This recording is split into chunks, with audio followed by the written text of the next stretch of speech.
দাঁড়িয়ে আছি ব্রিজের রেলিংয়ের উপর আর তাকিয়ে আছি কালো ছায়ার ভিতরে জ্বলতে থাকা তারাগুলোর দিকে।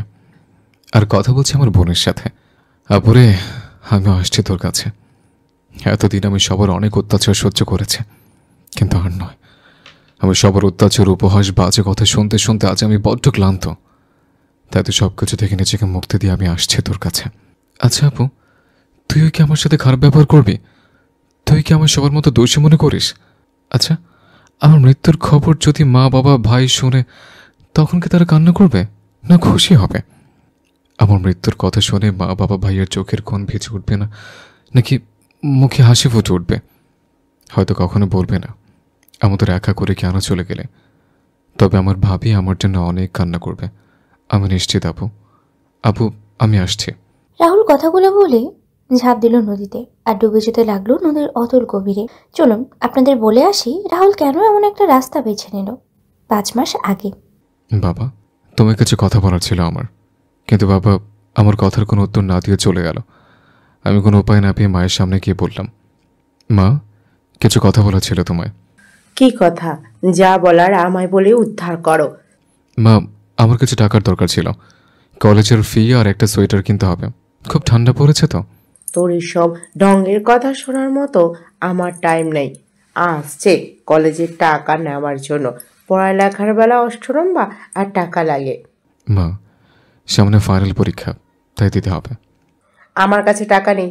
যা তো আমার সামনে থেকে। নিতুকে নিয়ে স্কুলে যেতে হবে। আমি নিতুকে নিয়ে যাই মা। দরকার নেই তোর মতো পোড়ামুখী ছেলের। শর্ত আমার সামনে থেকে। নিতু চলো। ছোট নিতু রাহুলের দিকে তাকিয়ে থেকে মায়ের সাথে হাঁটা দিল। রাহুলের চোখের কোণে জমা হওয়া জল মুছে সামনের দিকে যাচ্ছে। কোনো উপায় না যে আমি মন খারাপ করে যখন চলে আসছিলাম, তখন সিঁড়িতে ভাইয়ের সাথে দেখা। ভাই আমার দিকে তাকিয়ে একটা বিরক্তিকর ভাব প্রকাশ করে। আমি বুঝতে পেরে একপাশে দাঁড়িয়ে গেলাম আর বললাম, ভাইয়া। আজকের দিনটাই আমার পুরো খারাপ হয়ে গেল বুঝি। কি কি হয়েছে? আমার কলেজের ফি দেওয়া লাগতো, আর একটা সোয়েটার কিনতাম, যদি কিছু টাকা দিতে। থাপ্পড় খাওয়ার আগে সর আমার সামনে থেকে। তোকে আমি টাকা দিই আর আমাদের ব্যবসায় লালবাতি জ্বলুক। তোর জন্য আমাদের পরিবারে এত অশান্তি। সকাল সকাল মেজাজটাই খারাপ করে দিল। রাহুল মন খারাপ করে তার রুমের দিকে যাচ্ছিল, তখনই রাহুলের ভাবি রাহুলের হাত টেনে ধরেন। রাহুল পিছনে তার ভাবিকে দাঁড়িয়ে থাকতে দেখে বলে, কিছু বলবি ভাবি? না, কিছু দিব তোকে। কি দেবে? থাপ্পড়? থাপ্পড়ও দিব, সাথে কিছু টাকাও। আচ্ছা দাও, আমি আমার গালে এগিয়ে নিচ্ছি। নাও, মারো।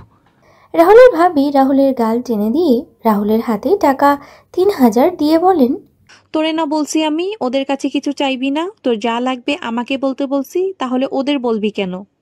ভাবি, তুমি তো আমি এতদিন নিয়ে এসছো। নিজের মা বাবা থাকতে আমি তোমায় বলি কি করে বলো? তোমার ভবিষ্যৎ বলে তো কিছু আছে? তোমায় তা নিয়ে ভাবতে হবে না, তুমি পড়ালেখা করো আর কোনো কিছুর টেনশন করবি না। আমি হসপিটালে যাচ্ছি, তুই কলেজে যা, আর ফেরার পথে হসপিটাল হয়ে আসিস, একসাথে বাসায় আসবো। আচ্ছা ভাবি। নিপুণ চলে যায় সেখান থেকে। আর রাহুল তার ভাবের যাওয়ার দিকে কিছুক্ষণ তাকিয়ে থেকে রুমে গিয়ে রেডি হয়ে বের হয়ে যায় কলেজের উদ্দেশ্যে। এবার আপনাদের রাহুলের পরিচয়টা দিয়ে দিই।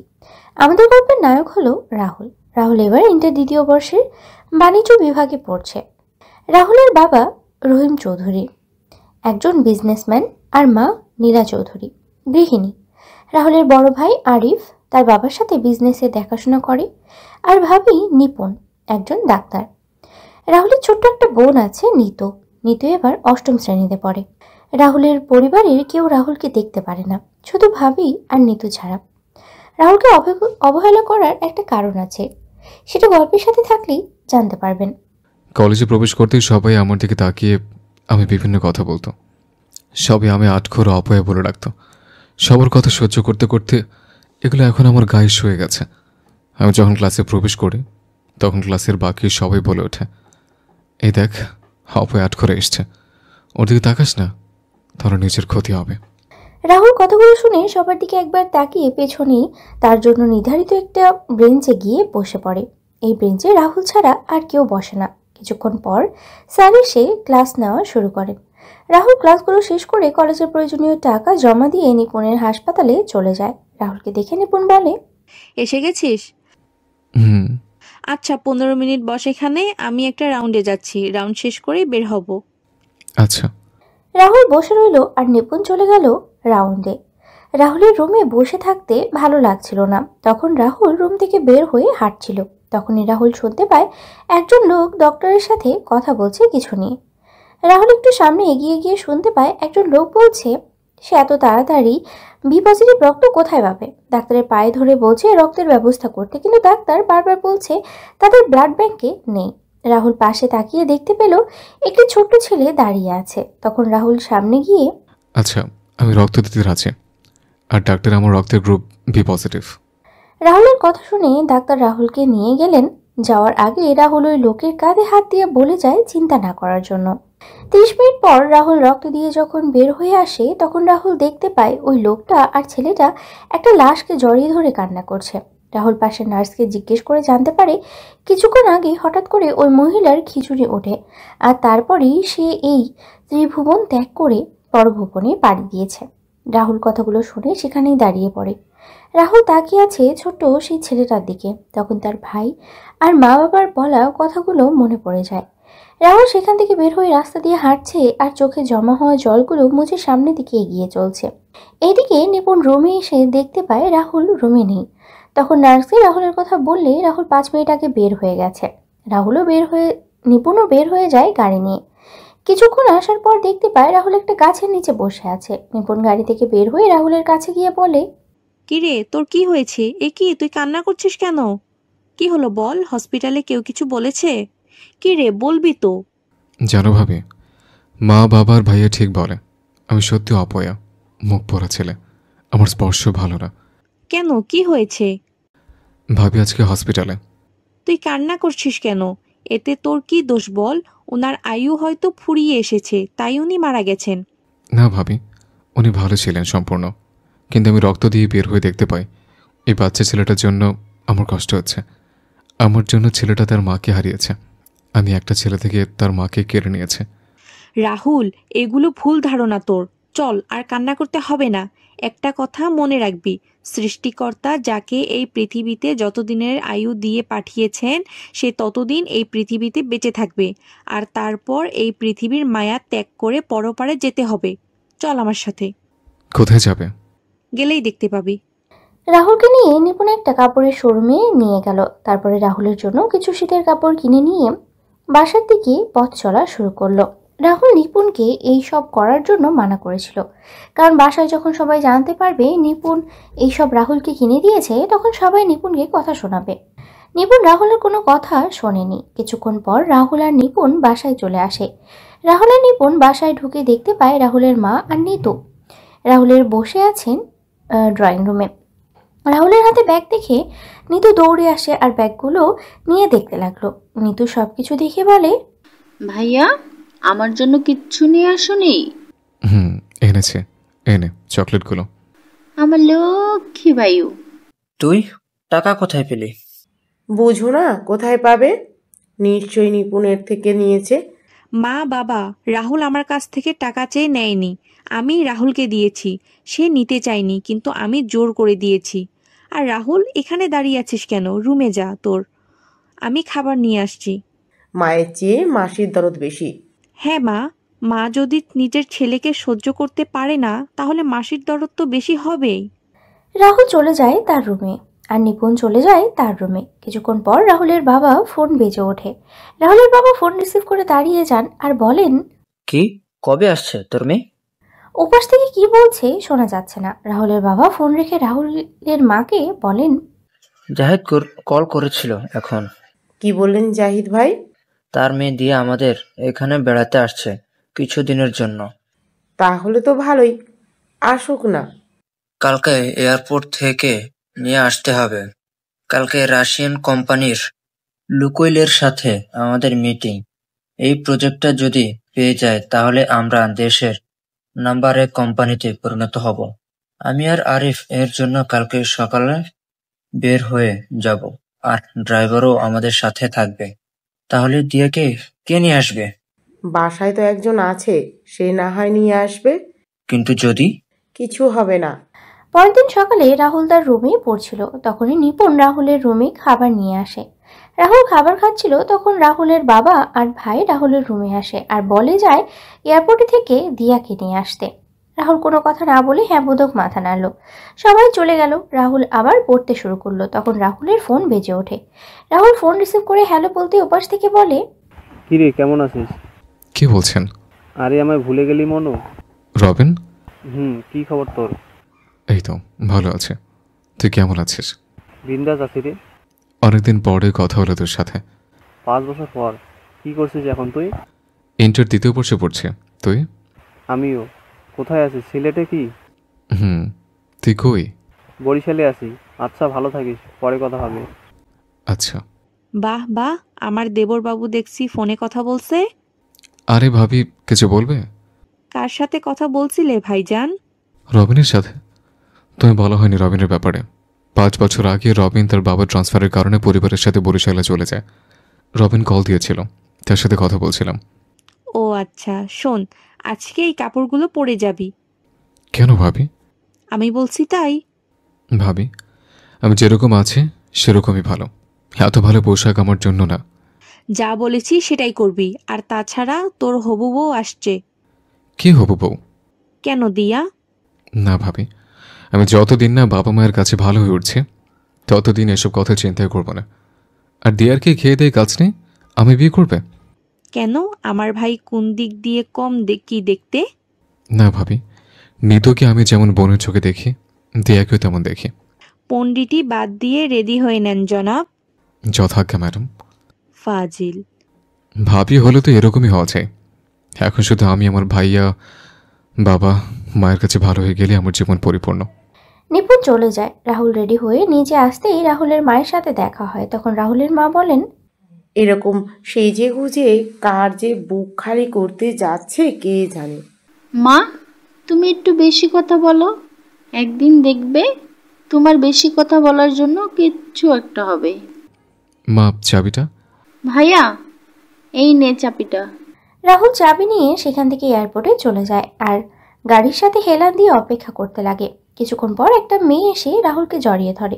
রাহুল তো মেয়েটার জড়িয়ে ধরা দেখে বেশ অবাকই হলো। রাহুল কোনো কথা বলছে না, পুতুলের মতো তাকিয়ে আছে। রাহুলকে ছেড়ে দিয়ে মেয়েটা বলে, বাহ, আগে থেকে তো বেশ হ্যান্ডসাম হয়ে গেছো। নতুন লুক, নতুন স্টাইল। কে আপনি? আমার জড়িয়ে ধরলেন যে? আরে আমায় চিনতে পারোনি? আমি দিয়া। কে? হ্যাঁ, চিনতে পারোনি? ও আচ্ছা, আপনি গাড়িতে বসুন, ব্যাগগুলো দিয়ে আমি গাড়িতে তুলে দিচ্ছি। রাহুল ব্যাগগুলো ডিকিতে রেখে এসে সামনের সিটে বসে দেখতে পায় দিয়াও সামনের সিটে বসেছে। রাহুল কিছু না বলে গাড়ি স্টার্ট দিল। তখন দিয়া বলে, কি করছো এখন তুমি? গাড়ি চালাচ্ছে। আরে বলছি পড়ালেখা কি করছো? এইচএসসি পরীক্ষার্থী আমি। আমিও তো। পরীক্ষার 1 মাস পরে। তাহলে তুমি এখানে? আমি পরীক্ষা দিতেই সিলেটে আসছি। বুঝলাম না কিছুই। আমি সিলেটের এডিএস সরকারি কলেজে ভর্তি হয়েছি, কিন্তু ক্লাস করতাম ঢাকায়। পরীক্ষা দেওয়ার জন্য এখন আমি সিলেটে। ও আচ্ছা। তা তোমার গার্লফ্রেন্ডের কি খবর? এরকম প্যারা আমার নাই। আর তাছাড়া বাদ দিন। আচ্ছা, তুমি সেই কবে থেকে আমায় আপনি আপনি করে বলছো কেন? আমরা তো সমবয়সী। মেয়েদের সাথে আপনি করে কথা বলতে আমি পছন্দ করি। বাবা, তা তোমার বউকে আপনি করে বলবে নাকি? বললেও বলতে পারে। কিন্তু আমি মানব না তো। মানে কি বলছেন আপনি? বলছি তুমি আমায় আপনি করে বলতে পারবে না। নামুন গাড়ি থেকে। গাড়ি থেকে নামবো মানে? বাসে চলে এসছে, তাই বলছি নামতে। ও আচ্ছা। দিয়া গাড়ি থেকে নেমে বাসার ভিতরে চলে যায়। রাহুল গাড়ি থেকে বাসার কাজের লোককে ব্যাগগুলো নিয়ে যেতে বলে। গাড়ি পার্ক করে ভেতরে গিয়ে তার মায়ের সামনে চাবি রেখে চলে যায় তার রুমে। দুপুরবেলা সবাই যখন খাবার খাচ্ছিল তখন রাহুল তার খাবার নিয়ে চলে যাচ্ছিল। তখন দিয়া বলে, রাহুল, কি ব্যাপার, তুমি এখানে আমাদের সাথে বসে খাবার খাচ্ছ না কেন? আমি টিভির সামনে বসে খাবার খাই। ভাইয়া, আমিও তোমার সাথে বসে খাবো। আচ্ছা আয়। কোনো দরকার নেই, এমনি আমার সব কিছু হারিয়েছি, তোর জন্য এখন আমার মেয়েকে হারাতে পারবো না। মা বাবা, মা খাবার ঠান্ডা হয়ে যাচ্ছে, খেয়ে নিন। রাহুল যা, ভাই তুই টিভি দেখে খাবার খেয়ে নে। নিতু, তোরে যদি ওর সাথে আবার কথা বলতে দেখি তাহলে কিন্তু খুব খারাপ হয়ে যাবে। আমার ভয় হয় তোকেও না কবে হারিয়ে ফেলি। আন্টি, এমন করে বলছো কেন? নিতু তো রাহুলের বোন। তো রাহুলের সাথে কথা বলবে না তো কার সাথে কথা বলবে? দিয়া, খাবার খেয়ে নাও, পরে না হয় কথা বলা যাবে। রাহুল, তোর কিছু লাগবে? না ভাবি। রাহুল খাওয়া দাওয়া শেষ করে তার রুমে গিয়ে ঘুমিয়ে যায়। বিকেলে রাহুলের ফোনের শব্দে ঘুম ভেঙে যায়। রাহুল ফোন হাতে নিয়ে দেখতে পায় unknown number. Rahul call receive করতে ওপাশ থেকে বলে ওঠে, কি জনাবের ঘুম হয়েছে কি? কি বলছেন আপনি? তোমার বউ বলছি। কি বললেন আপনি? বউ বলেছি, বউ। ফোন রাখলাম আমি, যত সব ফালতু। ফোন রাখলে এখন তোমার রুমে চলে আসবো কিন্তু, তাই আমি আসার আগে তুমি ছাদে চলে আসো। আজব তো, কে আপনি? ওই কুত্তা, আমি দিয়া বলছি, ছাদে আই, কথা আছে। আপনি? হ্যাঁ, ছাদে আই। পারবো না, রাখুন তো আপনি ফোন। ওই কুত্তা, আমি নিচে আসলে কিন্তু তোর খবর আছে বলে দিলাম। দিয়া কথাগুলো বলে ফোনটা কেটে দেয়। রাহুলও বিছানায় পড়েই ছিল। তখন রাহুল মনে মনেই বলে, কি মেয়ে রে বাবা, এই তো দেখছি মারাত্মক ডেঞ্জারাস মেয়ে। কি করবে এখন? না, একবার যে দেখে আসে কি জন্য ডেকেছে। রাহুল রুম থেকে বের হয়ে ছাদে গিয়ে দেখতে পায় দিয়া ছাদে পায়চারি করছে। দিয়া রাহুলকে দেখতে পেয়ে বলে, যাক, বাধ্য ছেলের মতো চলে এসেছিস দেখছি। বলুন, কি বলবেন? আমি এখানে আপনার সাথে কথা বলতে দেখলে মা বাবা আমায় বকচকা করবে। তার আসার আগে বলুন কি জন্য ডাকছেন। প্রেম করার জন্য ডেকেছি জনাব। এই কি বললেন আপনি? কই কিছু বলি নাই তো। হ্যাঁ বলুন। বাইরে যাব, চল ঘুরে আসি। না, আমি যাব না। চিন্তা নেই, আমি আন্টির থেকে পারমিশন নিয়ে এসেছি। মা বলেছে যাওয়ার জন্য? হ্যাঁ, আন্টি বলেছে, সাথে ভাবিও বলেছে। চলুন। কলেজে গিয়ে ক্লাস করা, বাসায় এসে মা বাবা ভাইয়ের মুখে কটু কথা শোনা, ভাবির স্নেহ ভালোবাসা আর দিয়ার সাথে পড়াশোনা করা, সবকিছু মিলিয়ে রাহুলের দিনগুলো ভালোই চলছিল। এভাবে কিছুদিন চলে যায়। রাহুল আর দিয়ার পরীক্ষার দিন চলে আসে। রাহুল তার বাবা মায়ের কাছে গিয়ে পায়ে স্পর্শ করতে গেলে তার বাবা মা সরে যায় সেখান থেকে। রাহুল তার ভাইয়ের দিকে এগিয়ে যেতে গেলে তার ভাইয়া চলে যায়। রাহুলের উপর দিকে তাকিয়ে একটা হাসি হেসে ভাবির কাছে গিয়ে ভাবির স্পর্শ করতে গেলে ভাবি রাহুলকে থামিয়ে দিয়ে বলেন, আমি আশীর্বাদ করি ভাই, তোর পরীক্ষা যেন ভালো হয় এবং তুই যেন মানুষের মতো মানুষ হতে পারিস।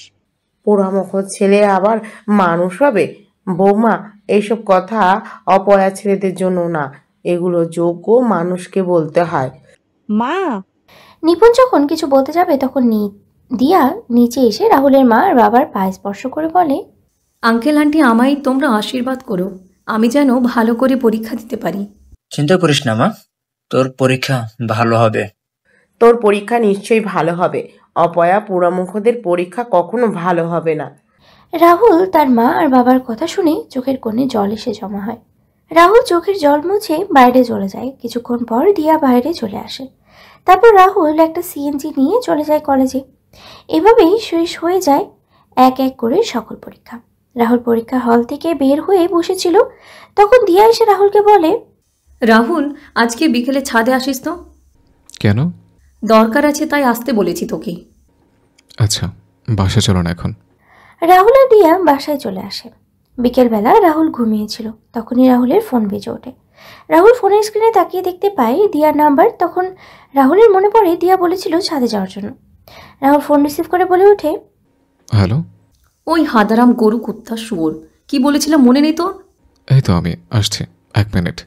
রুম থেকে বের হতেই সামনে ভাবিকে দেখতে পেলাম। তখন ভাবি বলে, কুত্তা হাদারাম, কোথায় যাচ্ছ? ছাদে নাকি? ওয়েট, তুমি জানলে কি করে? আমি একা না, পাশের ছাদে থাকা সবাই শুনেছে। বেশি বকবক না করে এখন উপরে যাও, তা না হলে আরও কি বলবে। যাচ্ছি। By the way, best of luck. কিন্তু কেন ভাবি? সেটা না হয় ছাদে গেলেই জানতে পারবি। রাহুল মাথা চুলকাতেই ছাদে চলে যায়। রাহুল ছাদে গিয়ে দেখতে পায় দিয়া রাগী চোখে ছাদের দরজার দিকে তাকিয়ে আছে। রাহুল দিয়ার এমন রাগী চেহারা দিকে তাকিয়ে ভয়ে ভয়ে দিয়ার সামনে যায়। দিয়া রাহুলকে দেখতে পেয়ে বলে ওঠে, চোখ বন্ধ কর। কেন? চোখ বন্ধ করতে বলছি না? উফ, এত কথা বলিস কেন? আচ্ছা, করলাম। দিয়া রাহুলের কথা শুনে চোখ বন্ধ করে দাঁড়িয়ে যায়। তখন দিয়া তার পেছন থেকে ফুল বের করে রাহুলকে চোখ খুলতে বলে। দিয়া বলা শুরু করে, আমি তোমার সঙ্গে তোমার জগতে চিরকালের জন্য যেতে চাই। আমার দুনিয়ায় শুধুমাত্র তোমারই অস্তিত্ব রয়েছে। তোমার মুখে হাসি ফোটানোর জন্য সমস্ত কিছু করতে রাজি আছি আমি। এই খোলা আকাশ, এই দিনের আলোয় আলোকিত সকলের সামনে বলতে আমার লজ্জা করছে না যে আমি তোমার ভালোবাসার জন্য উন্মাদ। I love you Rahul. Diya চোখ বন্ধ করে এক নিঃশ্বাসে কতগুলো বলে রাহুলের কোনো রেসপন্স না পেয়ে অল্প কিছু সময় ধীরে ধীরে চোখ করে সামনের দিকে তাকায়। তখন দিয়া দেখতে পায় রাহুল সেখান থেকে সরে গিয়ে ছাদের একপাশে দাঁড়িয়ে আছে। দিয়া সেখান থেকে উঠে রাহুলের পাশে গিয়ে বলে, কি হলো, তুমি ওইখান থেকে এখানে চলে এলে যে? কোনো উত্তরও দিলে না যে? দেখুন, আপনি ভুল করছেন। আপনি মনে মনে যা চিন্তা করেছেন সেটা কোনোদিনও সম্ভব না। মানে রাহুল, কি বলছো কি তুমি? হ্যাঁ, আমি ঠিকই বলছি। আপনার মাথায় যা ঘুরছে সেটা মাথা থেকে ছেড়ে ফেলে দিন, এতেই ভালো হবে। রাহুল, আমি তোমায় সত্যি ভালোবাসি, তুমি কেন বুঝতে পারছো না? আমি বুঝতেও চাই না কখনো। দেখুন, আমি আমার পরিবারের কাছে একজন খারাপ ছেলে, একজন খুনি, একজন অপয়া। আমি আমার মা বাবার কাছে খারাপ হয়ে গেছে, এখন নিজেকে তাদের কাছে যোগ্য হওয়ার চেষ্টা করছে। আমি আমার মা বাবা কষ্ট পাবে এমন কোনো কাজ করব না। রাহুল, তুমি নিজেই তো বলেছো তোমার মা বাবা তোমায় দেখতে পারে না, তাহলে তুমি কেন তাদের নিয়ে ভাবছো? আমি ভাবছি কারণ তারা আমার মা বাবা। এমন মা বাবা থাকার চেয়ে না থাকাই ভালো। যে মা বাবা নিজের ছেলেকে দেখতে পারে না, নিজের ছেলের সাথে অমানুষের মতো আচরণ করে। তোমার তো সাহস কম না? তুমি আমার মা বাবাকে নিয়ে কথা বলছো? তুমি জানো আমি এখানে দাঁড়িয়ে আছি কেন? আর আমার মা আমাকে 10 মাস 10 দিন তার গর্ভে রেখে বড় করেছে। আর আমি এই পৃথিবীতে এসেছি ভালো বাতাস পেয়েছি সেই মায়ের জন্য, যে মা আমায় 10 মাস 10 দিন গর্ভে ধারণ করেছিল। আর তুমি তো মৃত্যু কামনা করেছো। আরে, তুমি আমার বাবার মৃত্যু কামনা করছো? আমি এত বড় হয়েছি যে বাবা আমায় হাত ধরে হাঁটতে শিখেছিল, আর তুমি তাদের মৃত্যু কামনা করছো। এখন হয়তো তারা কোনো ভুলে জর্জরিত, তাই আমার সাথে খারাপ ব্যবহার করছে। যে সময় বাবা মায়ের ভুল ভেঙে যাবে তখন ঠিকই আমার বুকে টেনে নেবে, এটা আমার বিশ্বাস। আমি জানি সৃষ্টিকর্তা কাউকে নিরাশ করেন না, আমাকেও করবেন না। তুমি আমার বাবার বন্ধুর মেয়ে, তুমি আমাদের অতিথির মতো থাকো, কোনো কথা বলবে না। আমি তুমি আমার বোনের চোখে দেখি, আর তুমি যদি আমার বোন হয়ে থাকতে চাও তাহলে থাকো, নাহলে যেতে পারো। আমার কথায় কোনো কষ্ট পেলে আমি ক্ষমা করে দেবে। রাহুল কথাগুলো বলেই সেখান থেকে চলে যায়। আর রাহুলের মা ছাদের একপাশে দাঁড়িয়ে ছেলের বলা কথাগুলো শুনছিলেন। রাহুলের মা সব শুনে বুঝতে পারেন তারা রাহুলের সাথে এত বাজে ব্যবহার করার পরও রাহুলের কোনো অভিযোগ নেই তাদের প্রতি। রাহুলের মা চোখের জল মুছে নিচে চলে আসেন। দিয়া গালে হাত দিয়ে দাঁড়িয়েছিল। পরদিন রাহুল তার রুমে বসেছিল, তখন নিপুণ আসে রাহুলের রুমে। নিপুণ বলে, রাহুল, কি করছিস তুই? এই তো ভাবি, বসে আছে, কিছু বলবে? হ্যাঁ, আমি কয়েকদিনের জন্য বাসায় যাব, তুইও চল। না ভাবি, আমি বাসায় আছি। বাবার শরীর ভালো না, ভাইও তো অফিসে থাকে, মা পারবে না একা সব কিছু। কিন্তু ভাবি, তুমি চিন্তা করো না তো, তুমি যাও বাড়ি থেকে ঘুরে আসো। তোমার এই সময় আঙ্কেল আর আন্টিদের সাথে থাকাই ভালো। আচ্ছা ভাই, সাবধানে থাকবি, কেউ কিছু বললে চুপ করে থাকবি না, সাথে সাথে উত্তর দিবি। ওকে ডাক্তার আফা। ফাজিল। Bye bye. আপনার বলা হয়নি ভাবি, ভাবি কনসেপ্ট করছে, তাই ভাবি কি তার বাড়িতে গিয়ে কয়েকদিন থাকতে বলেছেন তার বাবা মা। রাতের বেলা রাহুল যখন তার রুমে বসেছিল তখন রাহুলের রুমে খাবার নিয়ে কেউ প্রবেশ করে। তখন রাহুল তার রুমে বসে পরীক্ষার প্রশ্নগুলো দেখছিল। রাহুল তার রুমে কার উপস্থিতি বুঝতে পেরে পেছন ফিরে তাকায়। রাহুল দেখতে পায় তার মা খাবার হাতে রুমে দাঁড়িয়ে আছেন। রাহুল খুশি হয়ে তার মায়ের দিকে এগিয়ে গিয়েও এগোলো না। রাহুলের মা রাহুলের দিকে তাকিয়ে বুঝতে পারলেন রাহুল কেন আসলো না। রাহুলের মা বলেন, খাবারটা খেয়ে আমায় উদ্ধার করো নবাব সাহেব। আচ্ছা মা, রেখে যাও, আমি খেয়ে নেব। হ্যাঁ, খেয়ে নাও। রাহুলের মা চলে গেল। রাহুল খাবার খেয়ে ঘুমিয়ে পড়ে। কয়েকদিন ধরেই রাহুল একটা জিনিস লক্ষ্য করলো, রাহুলের মা রাহুলের সাথে আগের মতো খারাপ ব্যবহার আর করে না। আর নিতুকে রাহুলের সাথে কথা বলতে দেখেও কিছু বলে না। রাহুলও মনে মনে অনেক খুশিই ছিল যে তার মা তার সাথে ভালো ব্যবহার করছে। দিয়া রাহুলকে আর ওই দিনের পর ভালোবাসার কথা বলেনি। দিয়া রাহুলের সাথে ভাই বোনের মতোই ব্যবহার করে। একদিন রাহুলের মা, বাবা আর ভাই নিপুণকে নিয়ে আসার জন্য নিপুণের বাসায় চলে যায়। রাহুল, দিয়া আর নিতু কথা বলতে বলতে সিঁড়ি বেয়ে নিচে নামছিল। হঠাৎ করে নিতু পা পিছলে পড়ে যায়। সাথে সাথে নিতুর মাথা ফেটে রক্ত বের হয়ে যায় আর অজ্ঞান হয়ে যায়। রাহুল আর দিয়া নিতুকে তুলে নিয়ে নিতুর রুমে নিয়ে যায়। রাহুল নিতুর মাথায় রক্ত মুছে দিচ্ছে আর বলছে, বোন, এই বোন, চোখ খোলো না। এই বোন, কথা বলো। দিয়ে নিতুর জ্ঞান ফিরছে না কেন? আমিও তো বুঝতে পারছি না, পানি দিচ্ছি তো। এইদিকে রাহুলের মা বাবা ভাই ভাবি বাসায় এসে কাউকে দেখতে না পেয়ে হঠাৎ করে নিতুর রুম থেকে রাহুলের কণ্ঠ শুনতে পায়।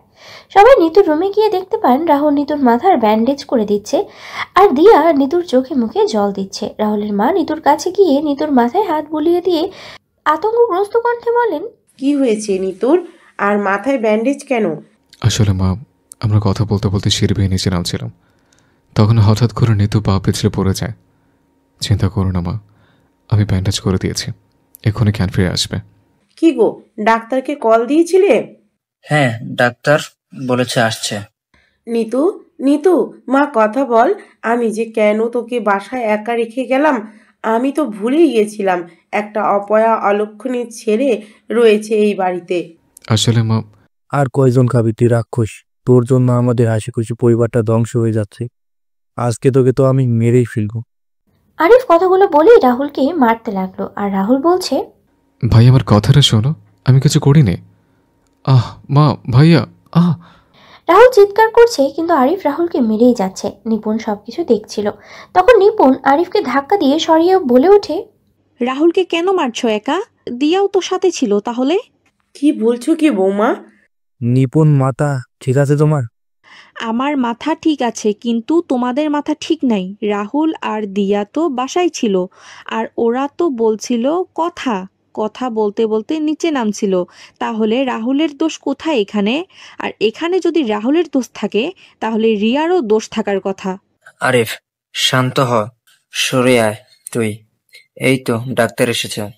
তারপর ডাক্তার এসে নিতুকে দেখে একটা ইঞ্জেকশন দিয়ে কিছু মেডিসিন দিয়ে চলে যায় আর বলে যায় কিছুক্ষণ পর নিতুর জ্ঞান ফিরে আসবে। ডাক্তার চলে যায় আর নিপুণ রাহুলকে নিয়ে সেখান থেকে চলে যায়। আচ্ছা, কি হয়েছিল বলো তো আমায় রাহুল। আমরা কথা বলতে বলতে আসছিলাম, আমি পিছনে আর দিয়া নিতুর সামনে। হঠাৎ করে দিয়া চিৎকার দিল আর আমি সামনে তাকে দেখতে পেলাম নিতু সিঁড়ি থেকে পড়ে গেছে। বুঝতে পেরেছি। আচ্ছা, রুমে গিয়ে রেস্ট নে আর একটা ব্যথার মেডিসিন খেয়ে নিস। আচ্ছা ভাবি। রাতের বেলা নিতুর জ্ঞান ফিরে। সবাই নিতুর সাথে কথা বলছিল আর রাহুল আড়াল থেকে দাঁড়িয়ে নিতুকেই দেখছিল। সবাই রুম থেকে বের হয়ে যাওয়ার পর রাহুল গিয়ে নিতুর পাশে বসে আর বলে, কেমন লাগছে এখন তোর নিতু? ভালো ভাইয়া। বেশি ব্যথা করছে কি? অল্প একটু করেছে ভাইয়া। আচ্ছা ভাইয়া, সবাই তোকে বকাবকি করছে তাই না? কই না তো। আচ্ছা, তোর রেস্ট নে, আমি গেলাম। আচ্ছা ভাইউ। রাহুল নিতুর রুম থেকে বের হয়ে আসে। দিনে দিনে কিছুদিন চলে যায়। নিপুণের শরীরের অবস্থা ভালো না, তাই নিপুণের সাথে নিতুকে পাঠিয়ে দেওয়া হয় নিপুণের বাড়িতে। রাহুল তার রুমে বসে মোবাইলে গেম খেলছিল। তখনই দিয়া রাহুলের রুমে আসার বলে, কি করছিস তুই? গেম খেলছে। কোনটা খেলছিস? Call of Duty. ও, ভালোই হলো। কেন? আমি ফোনের স্ক্রিনে তাকিয়ে বললাম, আমি গেম খেলার সময় ফোনের স্ক্রিন থেকে চোখ সরাই না। বুঝতে পারবি একটু পরে। কে বুঝবো? আজকে কি স্পেশাল কোনো কিছু আছে? অনেক স্পেশাল খাবার আছে। তাহলে তো ভালোই। কিছু সময় পর রাহুল তার রুমের মাটিতে রক্তাক্ত অবস্থায় পড়ে আছে আর সামনে দাঁড়িয়ে আছে রাহুলের মা, বাবা, বড় ভাই আর দিয়া। দিয়া রাহুলের পাশে দাঁড়িয়েছিল। তখন দিয়া রাহুলের কলার চেপে ধরে কানে কানে বলে, কি রে, কেমন লাগছে তোর এখন? বলেছিলাম না স্পেশাল খাবার আছে? এই দেখ, স্পেশাল খাবার দিয়ে দিলাম তোকে। তোকে নিজের বোন মনে করতাম, আর তুই কি করলি এটা? আঙ্কেল আন্টি ভাইয়া দেখছো রাহুল কি বলছে? আমি এখন এই মুখ নিয়ে কোথায় যাব? রাহুলের মা গিয়ে দিয়াকে বুকের সাথে জড়িয়ে ধরে শান্ত করতে লাগলেন। তখন রাহুল বলে ওঠে, মা, বাবা, ভাইয়া, বিশ্বাস করো, আমি ওর সাথে এমন কিছু করিনি। আমি তো দিয়াকে নিজের বোন বলে মনে করি, তাহলে আমি এমনটা করতে যাবো কেন? তোর মতো কুলাঙ্গার ছেলে জন্ম দেওয়া আমার সবচেয়ে বড় ভুল ছিল, যার মাসুল আমি তোর জন্মের পর থেকে পেয়ে আসছি আর পেয়েও যাব। মা, আর কোনো কথা বলবি না তুই। এক্ষুনি আমার বাসা থেকে বের হয়ে যা। তোর মতো ছেলে আমাদের দরকার নেই। বাবা, আমার একটা কথা তোমরা শোনো, তারপর না হয় আমার যা বলার বলো। শুনতে পাসনি বাবা কি বললো? এখনই বাসা থেকে বের হয়ে যা। মাটি থেকে কোনো রকমে উঠে আমি পায়ের কাছে গিয়ে মায়ের পা জড়িয়ে ধরলাম। মা, তুই বিশ্বাস করো, আমি এমন একটা কাজ করব? আমি এতদিন তোমাদের সাথেই ছিলাম, তোমাদের আদর্শে বড় হয়েছে। না, বিশ্বাস করো, আমি এমন কাজ করি না। আরিফ, এই ধর্ষণকারীকে আমার সামনে থেকে নিয়ে যা। আমার ঘরে আমার ছোট্ট আরেকটি মেয়ে আছে, বলা তো যায় না এমন ধর্ষণকারী কখন কি করতে পারে। মা একদিন ঠিকই বলছে, কিন্তু সেদিন আফসোস করবে তোমরা। কিন্তু তোমরা এটা মনে রেখো, তোমাদের উপর আমার কোনো অভিযোগ নেই। দিয়া সৃষ্টিকর্তা নামে কেউ একজন উপরে আছেন। সবাইকে মিথ্যে বললেও তাকে কেউ মিথ্যে বলতে পারে না। যে যার যার পাপের শাস্তি পৃথিবীতে পাবে, এটাই কিন্তু বিধির বিধান। আরিফ, নিয়ে যা এই কুলাঙ্গারকে। রাহুলের মায়ের কথা শুনে রাহুলের বড় ভাই রাহুলকে টেনে হিঁচড়ে বাসা থেকে বের করে গেটের বাইরে বের করে দিল। রাহুল তার ভাইয়ের পা জড়িয়ে ধরেছিল, কিন্তু আরিফ রাহুলকে লাথি দিয়ে ফেলে বলে, এই বাড়ির ধারে কাছেও যেন তোকে না দেখি। রাহুল মাথা নিচু করে কান্না করছে। রাহুলের হাত পা ফেটে মাথা থেকে রক্ত পড়ছে। রাহুল কি করবে বুঝে উঠতে পারছে না। কোনো উপায় না পেয়ে রাহুল একটা ব্রিজের সামনে এসে দাঁড়ায় আর আকাশের অন্ধকারাচ্ছন্ন তারাদের দিকে তাকিয়ে আছে। হায় রে জীবন, নিজের মা বাবা আমায় বিশ্বাস করে না, নিজের বড় ভাইও আমায় দূরে ঠেলে দিল। আমাকে চলে যেতে হবে নিষ্ঠুরতম মানুষ ও পৃথিবী ছেড়ে, যেখানে এরকম কিছু থাকবে না। আমায় ছাড়া যদি সবাই ভালো থাকে তাহলে থাকুক না, আমি কেন তাদের অসুবিধার কারণ হব। 7 বছর পর এবার চলুন আমরা ঘুরে এসি রাহুলের বাড়ি থেকে। রাহুলের বাবা মা, নিতু, ভাই ভাবির সামনে কেউ একজন বসে আছে আর চারপাশে দেখাচ্ছে। তখন লোকটা বলে, আচ্ছা, বাসার সবার সাথে কথা হলো, সবাই এখানে বসে আছো, কিন্তু রাহুল কই? রাহুলকে ডেকে আনো তোমরা।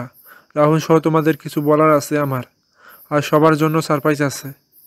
মামা, ভাইয়া তো নেই, তাহলে ভাইয়া আসবে কি করে? নেই মানে কোথায় গিয়েছে রাহুল? বাসায় না থাকলে কল দিয়ে বলো বাসায় আসতে, আমি এসেছি দেশে। কি করে কল দিব মামা? কল দিলে তো ফোনের রিং বেজে যাবে, কিন্তু কেউ তো রিসিভ করবে না। ফোন রিসিভ করে কথা বলার মানুষটা যে ফোন রেখে দূর দেশে চলে গেছে। কি বলছো কি বৌমা? আপু, দুলাভাই, বৌমা কি বলছে এসব? সবাই নিশ্চুপ হয়ে আছে, কোনো কথা বলছে না। তখন কামাল খান বলেন, কি হলো, কিছু বলছো না যে? সবাই চুপ কেন? মামা, আসলে রাহুল আর আমাদের মাঝে বেঁচে নেই। রাহুল মারা গেছে, আজকে 7 বছর হলো। মারা গেছে মানে? আমায় তো কিছু বলেও নি তোমরা। নিপুণ কি হয়েছিল রাহুলের? আসলে মামা, আমি তো তখন আমার বাবার বাসায় ছিলাম। তারপর ফোন পেয়ে এখানে আসি, আর এখানে এসে জানতে পারি হঠাৎ একদিন পুলিশ একটি অর্ধগলিত লাশ নিয়ে বাড়িতে আসে আর বলে লাশের সাথে মানিব্যাগ থেকে একটা আইডি কার্ড পেয়েছে, যার নাম রাহুল। একদিক দিয়ে ভালোই হয়েছে রাহুল মারা গেছে, না হলে আরো কষ্ট পেয়ে মরতে হতো। ছেলেটা তার জীবনে যে অবহেলা পেয়েছে, বেঁচে থাকলে হয়তো আরো অবহেলা কষ্ট পেতে হতো। কষ্ট পেয়ে মরতে হতো মানে? মামা, বড় আপুর মৃত্যুর জন্য সবাই রাহুলকে অপমান করত, মারধর করত। আমার শ্বশুর শাশুড়ি তো তার ছেলেকে অপয়া, মুখ পোড়া আর কত কিছু বলে অপমান করত। আর আমার স্বামী তো উঠতে বসতে রাহুলকে মারধর করত। আমি এদের না দেখলে বিশ্বাস করতে পারতাম না একজন বাবা মা ভাই কতটা অমানুষ হতে পারে। নিপার মৃত্যু হয়েছে মানে? আপু, দুলাভাই, তোমরা নিপার লাশ পেয়েছো কি কখনো? মেয়ের লাশ পাবো কি করে বল? মেয়ের লাশটা যে নদীর স্রোতের সাথে ভেসে গেছে। ওই দিন যদি ওই পোড়ামুখ ছেলেটার সাথে না যেত, তাহলে হয়তো আমার বড় মেয়েটাকে হারাতে হতো না। আচ্ছা, নিপা ভিতরে আয় তোরা। কামাল খানের মুখে নিপা নাম শুনে সবাই বেশ অবাকই হয়ে যায়। সবাই কামাল খানের দিকে এবং সদর দরজার দিকে তাকাচ্ছে। কিছুক্ষণ পর সবাই দেখতে পায় নিপা চোখের জল মুছতে মুছতে তার মামি ও কয়েকজনের ভিতরে প্রবেশ করে। নিপা চোখের জল মুছে তার মামার সামনে এসে দাঁড়ায়। তখন রাহুলের মা বলেন, ভাই, এ তো আমাদের নিপা। হ্যাঁ, আমাদের নিপা। মারে, তুই বেঁচে আছিস? কথাটা বলে রাহুলের মা বাবা তখন নিপার সামনে এসে নিপাকে জড়িয়ে ধরবে। তখন নিপা তাদের হাতের ইশারায় থামিয়ে দিয়ে বলে, কে আপনারা? আমি আপনাদেরকে চিনি না। মামা, চলো এখান থেকে। মা, তুই কি বলছিস এসব? আমরা তোর বাবা মা, আমাদের চিনতে পারছিস না তুই? কোন খুনির সাথে আমার কোনো সম্পর্ক নেই। আমি এসেছিলাম আমার ভাইয়ের সাথে দেখা করার জন্য, কিন্তু আমার ভাই যখন এখানে নেই, তখন এখানে থেকে আমার কোনো লাভ নেই। আবু, কি বলছিস এসব? এটা তো তোর বাড়ি, এই বাড়ি ছেড়ে কোথায় যাবি তুই? তোদের মতো খুনিদের সাথে আমার কোনো সম্পর্ক নেই। এই বাড়ি আমার না। যেই বাড়িতে তোমাদের মতো খুনিরা বাস করে, সেই বাড়িতে কখনো আমার হতে পারে না। নিপা, শান্ত হ তুই মা। মামা, এরা তিনজন মিলে আমার ভাইটাকে মেরে ফেলেছে। আমি কি করে শান্ত হব তুমি বলতে পারো মামা? যে ভাইয়ের কারণে আমি এখনো এই পৃথিবীতে বেঁচে আছি, আর সেই ভাই এই পৃথিবীতে বেঁচে নেই। আমি সবাইকে বলেছিলাম রাহুলের কথাগুলো শোনার জন্য, কিন্তু রাহুলের কথাগুলো শোনেনি, উল্টো রাহুলকে অপমান করত এরা। ছেলেটাকে বিনা দোষে ছোটবেলা থেকে অবহেলা অপমান করে এসেছে সবাই। এইটা একটা বাহিরের মেয়ের কথা শুনে রাহুলকে আঘাত করে রক্তাক্ত অবস্থায় বাসা থেকে বের করে দিয়েছে এরা। তুমি কে? আপু, আমি আপনার ছোট ভাই আরিফের স্ত্রী। সত্যি একজন মা যে এত পাষাণ হতে পারে সেটা আমি তোমায় না দেখে বুঝতে পারতাম না। যেই ছেলেটাকে 10 মাস 10 দিন নিজের শরীরে বহন করলে, সেই ছেলের সাথে অমানুষের মতো ব্যবহার করলে তুমি। ছি মা, ছি। রাহুলের মা বাবা মাথা নিচু করে বসে আছেন, কোনো কথা বলছে না। নিপা আবারও বলে ওঠে, মামা তুমি এখানে থাকবে এখনো? আমি গেলাম, তুমি আসো। মা, তুই আমাদের ছেড়ে যাস না। তোকে এতদিন পরে ফিরে পেয়েছি, তোকে আর হারাতে দিব না। আমাকে এখানে রাখতে হলে আমার ভাইকে ফিরিয়ে আনতে হবে আপনার। পারবেন আনতে আপনি? জানি পারবেন না, তাই আমাকে আটকে রাখার কোনো বিধা চেষ্টা করবেন না আপনি। আসি আমি। নিপা বের হয়ে চলে যায় বাসা থেকে। রাহুলের মা বসে পড়েন মাটিতে আর কান্না করতে থাকেন। কিছুক্ষণ পর কামাল খান সবাইকে নিয়ে বাসায় ফিরে আসেন। রাতের বেলা নিপা বেলকুনিতে রাহুলের ছোট্টবেলার ছবি নিয়ে তাকিয়ে আছে আর বলছে, আমাকে একা করে চলে গেলি ভাই? রাহুল, তুই না ছোটবেলায় আমায় বলতি? আপু, তুই তোর হাতের মুঠে আমার একটা আঙুল ধরে আমায় পৃথিবী ঘুরিয়ে দেখাবে? ভাই, তুই আমায় একা রেখে চলে গেলি পৃথিবী ছেড়ে। আমি তোর জন্য কিছুই করতে পারিনি রে, বড় বোন হয়ে। কিন্তু তুই ছোট ভাই হয়ে আমার জন্য অনেক কিছু করেছিস। ভাই আয় না তুই ফিরে, আমি যে তোকে খুব মিস করছি রে ভাই। এদিকে রিমি তার বান্ধবী জয়কে বলছে, কি ব্যাপার, কয়েকদিন যাবৎ ওই ছেলেটাকে কলেজে দেখতে পাচ্ছি না কেন? কার কথা বলছিস? আরে ওই যে একটা ছেলে খাবার ডেলিভারি দিয়ে যায় আমাদের বাসায় এসে। হঠাৎ করে ছেলেটার খোঁজ করছিস কেন? প্রয়োজন তো আছেই। এদিকে রবিন ঘুম থেকে উঠে বলছে, রাজ, এই রাজ, আর কত ঘুমাবি? এবার ওঠ। হ্যাঁ বল। ওঠ তাড়াতাড়ি, 9:30 বাজে। আজকে স্যার বলেছিল 10টার আগে অফিসে গিয়ে তার সাথে কাজে যাওয়ার আগেই দেখা করার জন্য। হ্যাঁ উঠছে। ওই শালা বুইডারে যদি পাইতাম তাহলে। হয়েছে, আর কথা কইতে হবে না মনু। আচ্ছা মনু, আমি এখন যাইতেছি। রাজ ফ্রেশ হয়ে এসে দুইজনে নাস্তা করে বের হয়ে যায় অফিসের উদ্দেশ্যে। রাজ আর রবিন অফিসে এসে স্যারের সাথে দেখা করে এসে দুজনেই বসে থাকে অর্ডার আসার জন্য। তখন রবিন বলে, কয়েকদিন ধরে আমাদের কলেজে যাওয়া হচ্ছে না, আর কয়েকদিন পরে কলেজের দ্বিতীয় বর্ষের ফাইলটার পরীক্ষা। কি করব কিছুই বুঝতে পারছি না। চিন্তা করিস না, কালকে যাব। যত তাড়াতাড়ি সম্ভব নোট সংগ্রহ করে পড়া শুরু করে দিতে হবে। হ্যাঁ রে বন্টু। ঢং করবি না শালা। আচ্ছা, আমার ভুল হয়েছে। আচ্ছা, তোকে দেখছি ওই সবুজবাগের রাস্তার ধারে 3তলা বাসায় ডেলিভারি দিতে দেখা যায়। কাহিনী কি বলতো? বন্ধু, কি আর গমু। বল, কি হয়েছে? ভাই আর বলিস না, এক বদমাশ চেঁচে মেয়ের খাবার অর্ডার করে আর অফিসে ফোন দিয়ে বলে আমাকে খাবার ডেলিভারি করার জন্য। কেন? ভাই সে অনেক কথা রে। আজকে শুক্রবার, তেমন কাজ নেই। বল কাহিনী কি? মনে পড়ে তোর, 1 মাস আগে আমরা একটা রাস্তা দিয়ে আসছিলাম, তখন কয়েকটা মেয়ে বসেছিল আর আমাদের নিয়ে হাসাহাসি করে কথা বলছিল। তখন তুই আমি রেগে মেয়েদেরকে বিভিন্ন কথা বলি, তখন একটা মেয়ের সাথে ঝগড়া করি। হ্যাঁ মনে আছে তো। আচ্ছা, একটু ক্লিয়ার করে বল তো মামা আমায় সব কিছু। রাজ বলে, শোন তাহলে 1 মাস আগে। এই বদমেজাজি কথাটা কে বলেছে? কেন বলতে বলেছি তোদের? রবিন চল তো, এখানে থেকে কোনো লাভ নেই। ওই আমার কথার উত্তর না দিয়ে এইখান থেকে তোরা যেতে পারবি না। শুধু শুধু ঝামেলা করছেন কেন বলুন তো? ঝামেলা কি আমি করছি? রবিন চল তো, এই বেয়াদব বদমাচে যে মেয়ের সাথে কথা বলে লাভ নেই। এই দূর যা। রাজ আর রবিন সেখানে থেকে চলে আসে। পরের দিন সকালে রাজ কলেজ থেকে ফিরে কাজে লেগে যায়। তখন একটা খাবারের অর্ডার আসে। রাজ খাবারের অর্ডারটা নিয়ে চলে যায় ডেলিভারি দিতে। রাজ একটা বাসার সামনে এসে বেল দিল। কিছুক্ষণ পর কেউ একজন দরজা খুলে দিল। রাজ তার ব্যাগ থেকে খাবার বের করতে করতেই বলল, স্যার এই নেন আপনার অর্ডার করা খাবার। চোখে মাথা খেয়েছেন? বদমাচ আছে, সরি সরি, কিন্তু এখানে তো আরমান শেখদের নাম লেখা। উনি আমার বাবা। আচ্ছা খাবারগুলো দে। এই নেন। কিছুক্ষণ পর রাজ টাকা নিয়ে সেখান থেকে চলে আসে। পরের দিন সকালে রাজকে তার অফিস থেকে কল দিয়ে বলে তাকে একটা অর্ডার দেওয়া হয়েছে এবং মোবাইল নাম্বার ও ঠিকানা বলে দেওয়া হয়। রাজ খাবার পিক করে অফিস থেকে দেওয়া ঠিকানায় চলে যায়। রাজ সেখানে গিয়ে দেখতে পায় একটা নির্জন রাস্তায় কেউ নেই। রাজ তখন ফোন বের করে ওই মোবাইল নাম্বারে কল দিল। হ্যালো। কে বলছেন? হ্যালো ম্যাম, আপনার একটা খাবারের অর্ডার ছিল। আমি খাবার নিয়ে আপনার দেওয়া ঠিকানায় চলে এসেছি। ও আমি তো ওই জায়গা থেকে চলে এসেছি। আচ্ছা আপনি এক কাজ করুন, আমি হাতিমবাগ পয়েন্টে আছি, আপনি এখানে চলে আসুন। আচ্ছা। কিছুক্ষণ পর রাজ হাতিমবাগ পয়েন্টে গিয়েই ওই নাম্বারে কল দিল। কল দেওয়ার কিছুক্ষণ পরে একজন মেয়ে আসে খাবার নেওয়ার জন্য। রাজ মেয়েটার হাতে খাবার দিয়ে বলে, ম্যাম এই নিন আপনার খাবার। ম্যাম বিলটা। কি আমি কি ঠান্ডা খাবার খাবো নাকি? ম্যাম আমি গরম গরম খাবার নিয়ে বের হয়েছিলাম, কিন্তু সবুজবাগ থেকে এখানে আসতে আসতে খাবার ঠান্ডা হয়ে গেছে। আপনার বিল হয়েছে 560 টাকা। 560 টাকা মানে?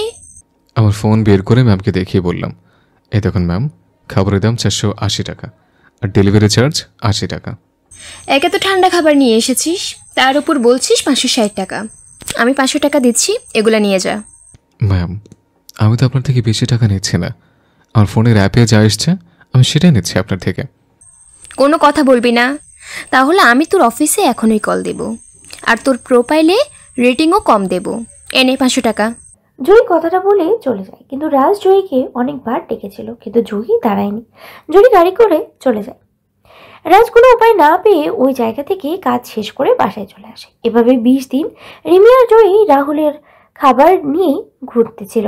রাহুল একবার চিন্তা করছিল, কিন্তু বাস্তবতার কথা চিন্তা করে আর চাকরি ছাড়তে পারেনি। বর্তমান ওই থেকে চলেছে বন্ধু, আমার বাড়িতে যাওয়া আসা। বন্ধু তোকে একটা কথা বলা হয়নি রে। কি কথা? ওই মেয়ে কিন্তু আমাদের সাথেই পড়ে, আমার কলেজে এবং একই ডিপার্টমেন্টে। কি? হ্যাঁ রে, আমি সেদিন কিছু কাজে কলেজে গিয়েছিলাম, তখন দেখছি।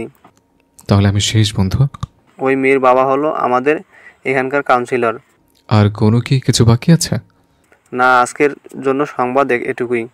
আচ্ছা পরে কথা হবে, অর্ডার চলে এসছে। বাই। রাজ চলে যায় রাজের কাজে আর রবিন চলে যায় রবিনের কাজে। পরের দিন সকালে রাজ আর রবিন কলেজে চলে যায়। রাজ রবিন তার বন্ধুদের সাথে কথা বলছিল, তখন রিমি সামনে এসে বলে, ওই পান্ডা আমাদের জন্য খাবার নিয়ে আয়। কেউ কোনো কথা বলল না। তখন রিমি আবার বলে ওঠে, কিরে কি বললাম শুনতে পাসনি? কাকে বলছেন আপনি? তোর পাশের পান্ডাকে। ওর নাম পান্ডা না, ওর নাম হলো রাজ। তো যাই হোক, কিরে শুনতে পাসনি কি বললাম? ওই তোরা চল রবিন, তুইও চল, ক্লাসের সময় হয়ে গেছে। রাজ উঠে কয়েকবার সামনে এগোতেই রিমি রাজের কলার চেপে ধরে বলে, তুই আমার কথা অমান্য করার সাহস পেলি কোথা থেকে? তুই জানিস আমি কার মেয়ে?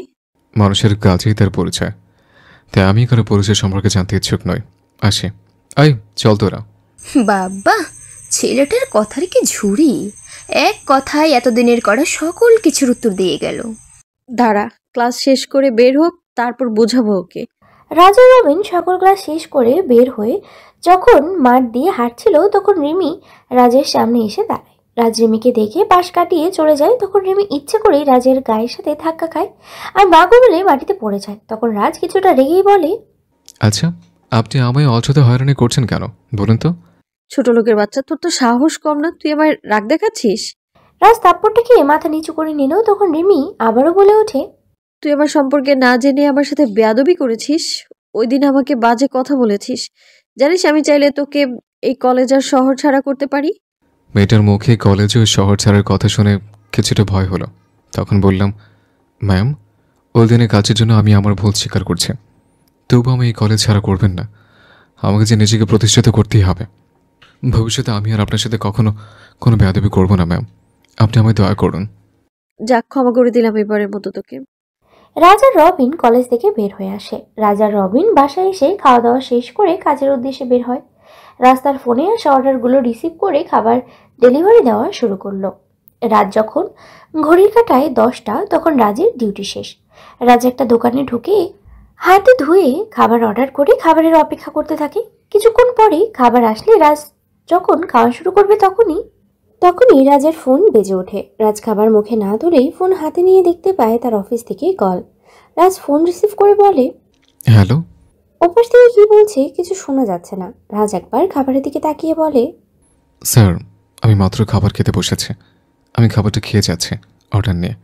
রাজ ফোনটা রেখে খাবারের দিকে একবার তাকাচ্ছে আর একবার ফোনের দিকে। রাজ খাবার রেখেই হাত ধুয়ে বিল দিয়ে বেরিয়ে যায়। রাজ বের হওয়ার আগে দোকানিকে বলে, মামা, এই খাবারটা কোনো অসহায়কে দিয়ে দেবেন। রাজ বের হয়ে রেস্টুরেন্ট থেকে খাবার নিয়ে চলে যায় ডেলিভারি করার জন্য। রাজ ডেলিভারি সম্পন্ন করে বাসায় ফিরতে ফিরতে প্রায় রাত 12টা বেজে যায়। রাজ বাসায় প্রবেশ করতেই রবিন বলে, কি রে, এত দেরি হলো যে?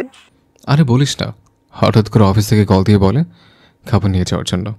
খাওয়া দাওয়া করছিস? তুই করেছিস? রবিন কোনো কথা না বলে চলে যায় সেখান থেকে। রাজ বাথরুমে গিয়ে ফ্রেশ হয়ে বের হতেই দেখতে পায় রবিন খাবার হাতে দাঁড়িয়ে আছে। তখন রাজ বলে, খাবার খাসনি তুই এখনো? কথা না বলে খেয়ে নে, আমি তোকে ভালো করে চিনি। সো আমার সাথে মিথ্যা বলে লাভ নেই। আচ্ছা বাদ দে, আমি খাইয়ে দিচ্ছি। রবিন কথাটা বলে রাজকে বিছানায় বসিয়ে খাবার খাইয়ে দিতে লাগলো। রাজ খাবার খাচ্ছে আর কান্না করছে। তখনই রবিন বলে, কান্না করছিস কেন? তুই না থাকলে আমার কি হতো বল? সত্যি আমি তোকে বন্ধু হিসেবে পেয়েছি। পাম দিস না তুই আমায়, শালা। তোকে খাইয়ে দিচ্ছি। এখন কিছুদিন পরে যখন বিয়ে করবি তোর স্ত্রী হাতে রান্না খাওয়াতে হবে কিন্তু। চিন্তা করিস না, তোর বউ তো আমার বউ, আর আমার বউ তোর ভাবি। শালা আগের মতো শেয়ানা রয়ে গেলি তুই। দুই বন্ধু আর কিছু সময় কথা বলে ঘুমিয়ে পড়ে। পরের দিন সকালে রবিন কিছু কাজ তার পরিবারের সাথে দেখা করার জন্য তার বাড়ি চলে যায়। আর রাজ দাঁড়িয়ে আছে গাড়ির জন্য। রাজ একবার রাস্তার দিকে আর একবার আকাশের দিকে তাকিয়ে বলছে, ধুর, ছাতাটা নিয়ে আসলাম। এই বৃষ্টি মৌসুমে কখন যে বৃষ্টি কোন দিক থেকে আসে আক্রমণ করবে বলা যায় না। ইস, এখন যদি শীতকাল হতো তাহলে কতই না ভালো হতো। You walk. ওই, এটা কি করলি তুই? প্রতিশোধ নিয়েছে। কিসের? দেখতে পাচ্ছেন না কিসের প্রতিশোধ নিয়েছে? বুঝতে পারছেন না কিছু? বলছি শুনুন তাহলে। রাজ যখন রাস্তার পাশে দাঁড়িয়েছিল গাড়ির জন্য, তখন রিমি ওই রাস্তা দিয়েই যাচ্ছিল। রিমি রাজকে দাঁড়িয়ে থাকতে দেখে ইচ্ছে করেই রাস্তার পাশে জমে থাকা পানিতে চাকা নামিয়ে রাজের শরীরে কাদা ছিটিয়ে দিল। রাজু পাশে পড়ে থাকা ইটের টুকরো তুলে রিমির গাড়িতে ছুরি মারে আর গাড়ির পেছনের গ্লাস ভেঙে যায়। রাজ বলছে, বেশি কথা বললে কিন্তু এই কাদামাখা শরীরটা জড়িয়ে ধরবো। এই এই, ইয়াক, দূরে যা। দুজনে যখন ঝগড়া চলছিল তখন রাহুল আর রিমি কয়েকজন লোকের চিৎকার শুনতে পায়। রাজ ও রিমি লোকজনের দিকে তাকিয়ে কিছু বুঝতে পারে না। তখন রাজ আর রিমি রাস্তার দিকে তাকায়। তখন রাজ রিমিকে ধাক্কা দিয়ে সরিয়ে দৌড় দিল। রিমি নিজেকে সামলে নিয়ে রাজের দিকে ফিরে কিছু বলতে যাবে, তখনই রিমি দেখতে পায় রাজ রাস্তার মাঝ দিয়ে দৌড়াচ্ছে আর উল্টো দিক থেকে গাড়ি আসছে। গাড়ি যখন রাজের খুব কাছাকাছি তখন রিমি কাঁধে হাত দিয়ে চোখ বন্ধ করে নেয়। কিছু সময় পর রিমি চোখ খুলে সামনে তাকিয়ে দেখতে পায় রাস্তায় অনেক লোক জড়ো হয়ে আছে। রিমিও সেখানে গিয়ে দেখতে পায়। সেখানে গিয়ে ভিড় ঠেলে ভেতরে যেতেই দেখতে পেলাম রাজ একটা বাচ্চা ছেলের সাথে কথা বলছে। কিছু সময় পর বাচ্চাটার মা এসে রাজকে ধন্যবাদ দিয়ে বাচ্চাটাকে নিয়ে যায়। রাজ আমাকে দেখতে পেয়ে আমার সামনে এসে বলে, সরি আপনাকে তখন আমার কাদামাক্ত হাত দিয়ে ধাক্কা দেওয়ার জন্য। আসলে বাচ্চারা তখন রাস্তা চলে এসেছিল, যার জন্য। আচ্ছা ঠিক আছে, আমি তেমন কিছু মনে করিনি। রিমি দেখতে পায় রাজের হাত এবং মাথা ফেটে গেছে। তখন রিমি বলে, তোমার তো রক্ত পড়ছে, তুমি হসপিটালে চলো। আরে তেমন কিছু হয়নি, এগুলোতে সামান্য। আগে কত, বাদ দিন, আসি আমি, আর আপনিও ফ্রেশ হয়ে নেবেন। আরে আজব মানুষ তো, বলছি না রক্ত পড়ছে। তাহলে এত কথা কেন বলছো? চলো তো আমার সাথে, চলো। আরে কোনো কথা নয়। কিন্তু আমার শরীরে তো ময়লা, আপনার গাড়ি তাহলে ময়লা হয়ে যাবে। আমার কাছে একজন মানুষের জীবনের মূল্য অনেক বেশি, গাড়ির মূল্য না। উঠো গাড়িতে। রাজার কোনো কথা বলল না। রিমি রাজকে গাড়িতে বসিয়ে গাড়ি চালাতে শুরু করলো। হাসপাতালেই সে রাজের হাত এবং মাথায় ব্যান্ডেজ করিয়ে রাজকে নিয়ে বের হয়। তখন রাজ বলে, আপনার তো আমার জন্য অনেক টাকা খরচ হয়ে গেল। আমি আপনাকে মানা করলাম, আপনি শুধু শুধু এত। তো কি হয়েছে? আমি আপনার গাড়ির গ্লাস ভেঙে ফেললাম, তারপর আপনি আমায় চিকিৎসা করালেন। ভুল তো তোমার একার ছিল না, ভুল তো আমারও ছিল। চলো তোমায় বাসায় নামিয়ে দিই। না, লাগবে না, আমি যেতে পারবো একা একা। আচ্ছা, তোমার ঘাড়ের সব কটা রক কি বাঁকা? সবসময় এত না না কেন করো? রক বাঁকা হতে যাবে কেন? আপনি যে আমার মতো একজন গরিবের জন্য এত কিছু করলেন, এটি তো অনেক আমার কাছে। এত না না করো কেন বলতে পারো? আমাকে কাছে যেতে হবে, তাই মানা করেছি আপনাকে। আমাকে সামনে মোড়ে নামিয়ে দিন আপনি। এই অবস্থায় কাজে যাবে তুমি? কাজ করলে টাকা পাই, আর সে টাকা দিয়ে নিজের পেট চালাই। কাজে না গেলে কে এমনি এমনি টাকা দেবে শুনি? তুমি বাসায় যাও, আজকে কাজ করতে হবে না। কাজ না করলে বেতন পাবো কোত্থেকে? ওয়েট, দাঁড়াও। হ্যালো বাবা। রিমি তার বাবার সাথে কথা বলে ফোন রাখার কিছুক্ষণ পরেই রাহুলের ফোন বেজে ওঠে। রাহুল ফোন রিসিভ করে বলে, হ্যালো। জি স্যার। কি কাজে যাওয়া লাগবে তোমার এখন? না, কল দিয়ে আজকে যেতে মানা করলো। রাজ রিমির সাথে রিমির গাড়ি করে বাসায় ফিরে আসে। রাতের বেলা রাজ রবিনকে কল দিল। কি রে, কি করছিস? বসে আছে। তুই? আমি ওরে। রাত শোন, আমাকে 1 সপ্তাহ বাড়িতে থাকতে হবে। বাড়িতে অনেক কাজ আর অফিসে থেকে ছুটি নিয়েছি। আমি বাসায় বসে সব কিছু দেখছি। আচ্ছা, আঙ্কেল আর আন্টি কেমন আছে? বাবা মা ভালো আছে। আচ্ছা, পরে কথা হবে। রাজ ফোন রাখতেই একটা আননোন নাম্বার থেকে রাজের ফোনে কল আসে। রাজ কলটা রিসিভ করে বলে, হ্যালো, কে বলছেন? আমি বলছি। আমিটা আবার কেমন নাম? আমি রিমি বলছি। এই, আপনি আমার নাম্বার পেলেন কোত্থেকে? পেয়েছি রাস্তার পাশে একটা বিদ্যুতের খাম্বাতে। কেন কল দিয়েছেন? প্রেম করার জন্য। কি? এত কথা বলিস কেন? মেডিসিন খেয়েছিস? না, খাইনি। কেন? পরে শেষ করে খেয়ে নেব। এখন রাত 12টা বাজে, এখনো খাবার খাসনি, পড়ছিস? এখন খাবো। আচ্ছা, খাবার খেয়ে নে তাহলে। রিমি কথাটা বলে ফোনটা রেখে দিল। রাজ খাবার খেয়ে ঘুমিয়ে পড়ে। এদিকে কেউ বলছে, কি বলছিস কি তুই? ফোনের ওপাশ থেকে কি বলছে সেটা শোনা যাচ্ছে না। তখন জেপি বলে, বাহ, তাহলে তো ভালোই হয়েছে। এবার ওই রহিম চৌধুরীর পরিবারের সব কয়টাকে একসাথে যন্ত্রণা দিয়ে মারবো। এতদিন পারিনি, কিন্তু এখন শেষ করব।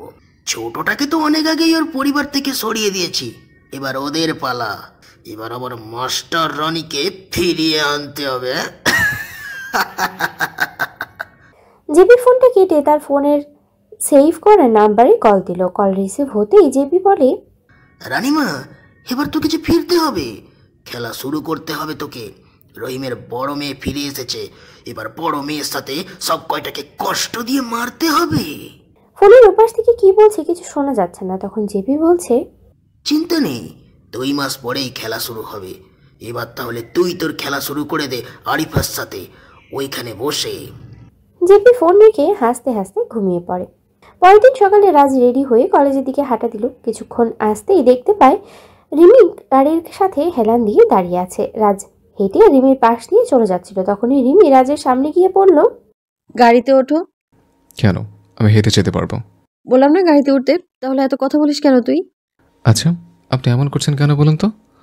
আমি আর কত দয়া করবেন বলুন? আমার মন বলেছে তাই করছি। উঠ বলছি।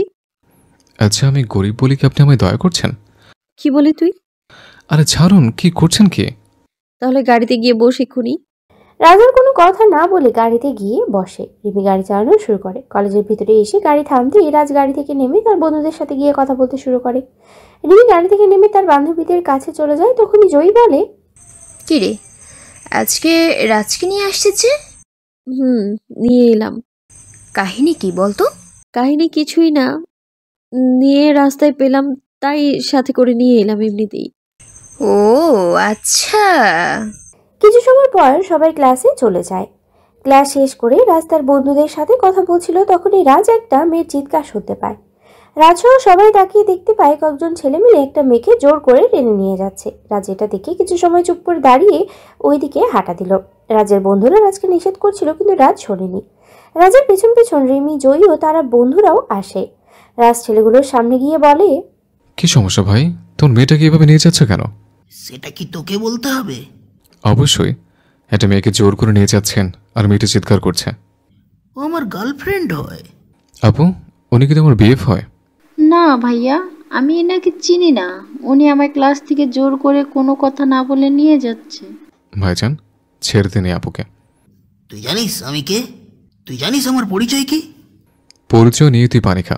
আপু, তুমি যাও। আমি হলাম বাংলাদেশের বিজনেসম্যান জাহিদ পারভেজের একমাত্র ছেলে সাহিদ। এই মেয়েকে তো আমি নিয়েই যাব।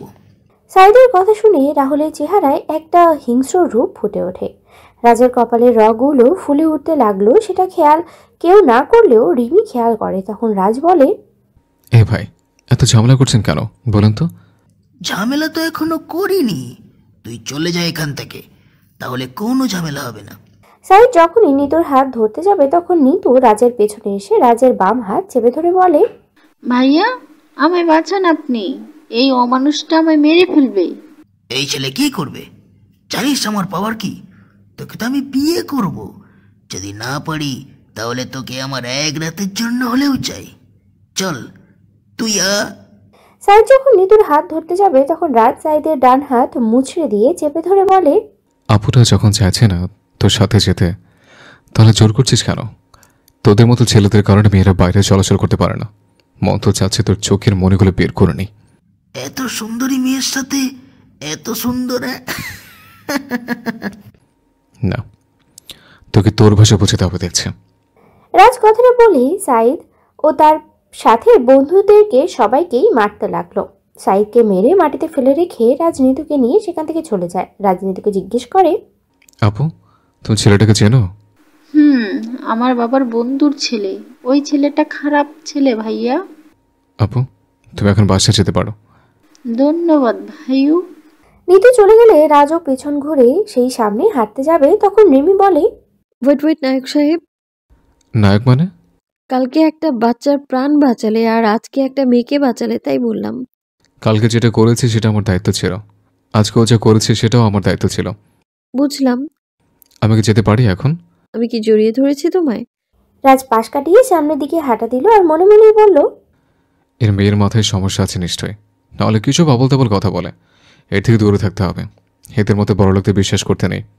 এইদিকে সাইদকে তার কয়েকজন সহযোগী হাসপাতালে নিয়ে যায়। কিছু সময় পর জেপি চলে আসে হাসপাতালে আর জিজ্ঞেস করে সাইদের এমন অবস্থা কি করলো। তখন সবাই কলেজের সব কিছু খুলে বলে। হঠাৎ করে জেপি এর ফোন বেজে ওঠে। জেপি কল রিসিভ করে বলে, রানিমা বল। সাইদকে কল দিচ্ছি কিন্তু কল রিসিভ করছে না কেন? আর কাজের আপডেট কি? রানিমা তোকে যে এখনই দেশে আসতে হবে রে। সাইদ আজকে গিয়েছিল নিতুর কলেজের, কিন্তু একটা ছেলে সাইদকে খুব বাজেভাবে মেরেছে আর ডাক্তার বলেছে সাইদ কোমায় চলে গেছে। কি? কার এত সাহস যে আমার ভাইয়ের গায়ে হাত দেয়? ছেলেটার সম্পর্কে কেউ কিছুই জানে না। আর শোন, আর 1 মাস পর মাইনিং ও পাথরের সবচেয়ে বড় টেন্ডার পাস হবে। আমাদের যা করার তা এখন থেকেই শুরু করতে হবে।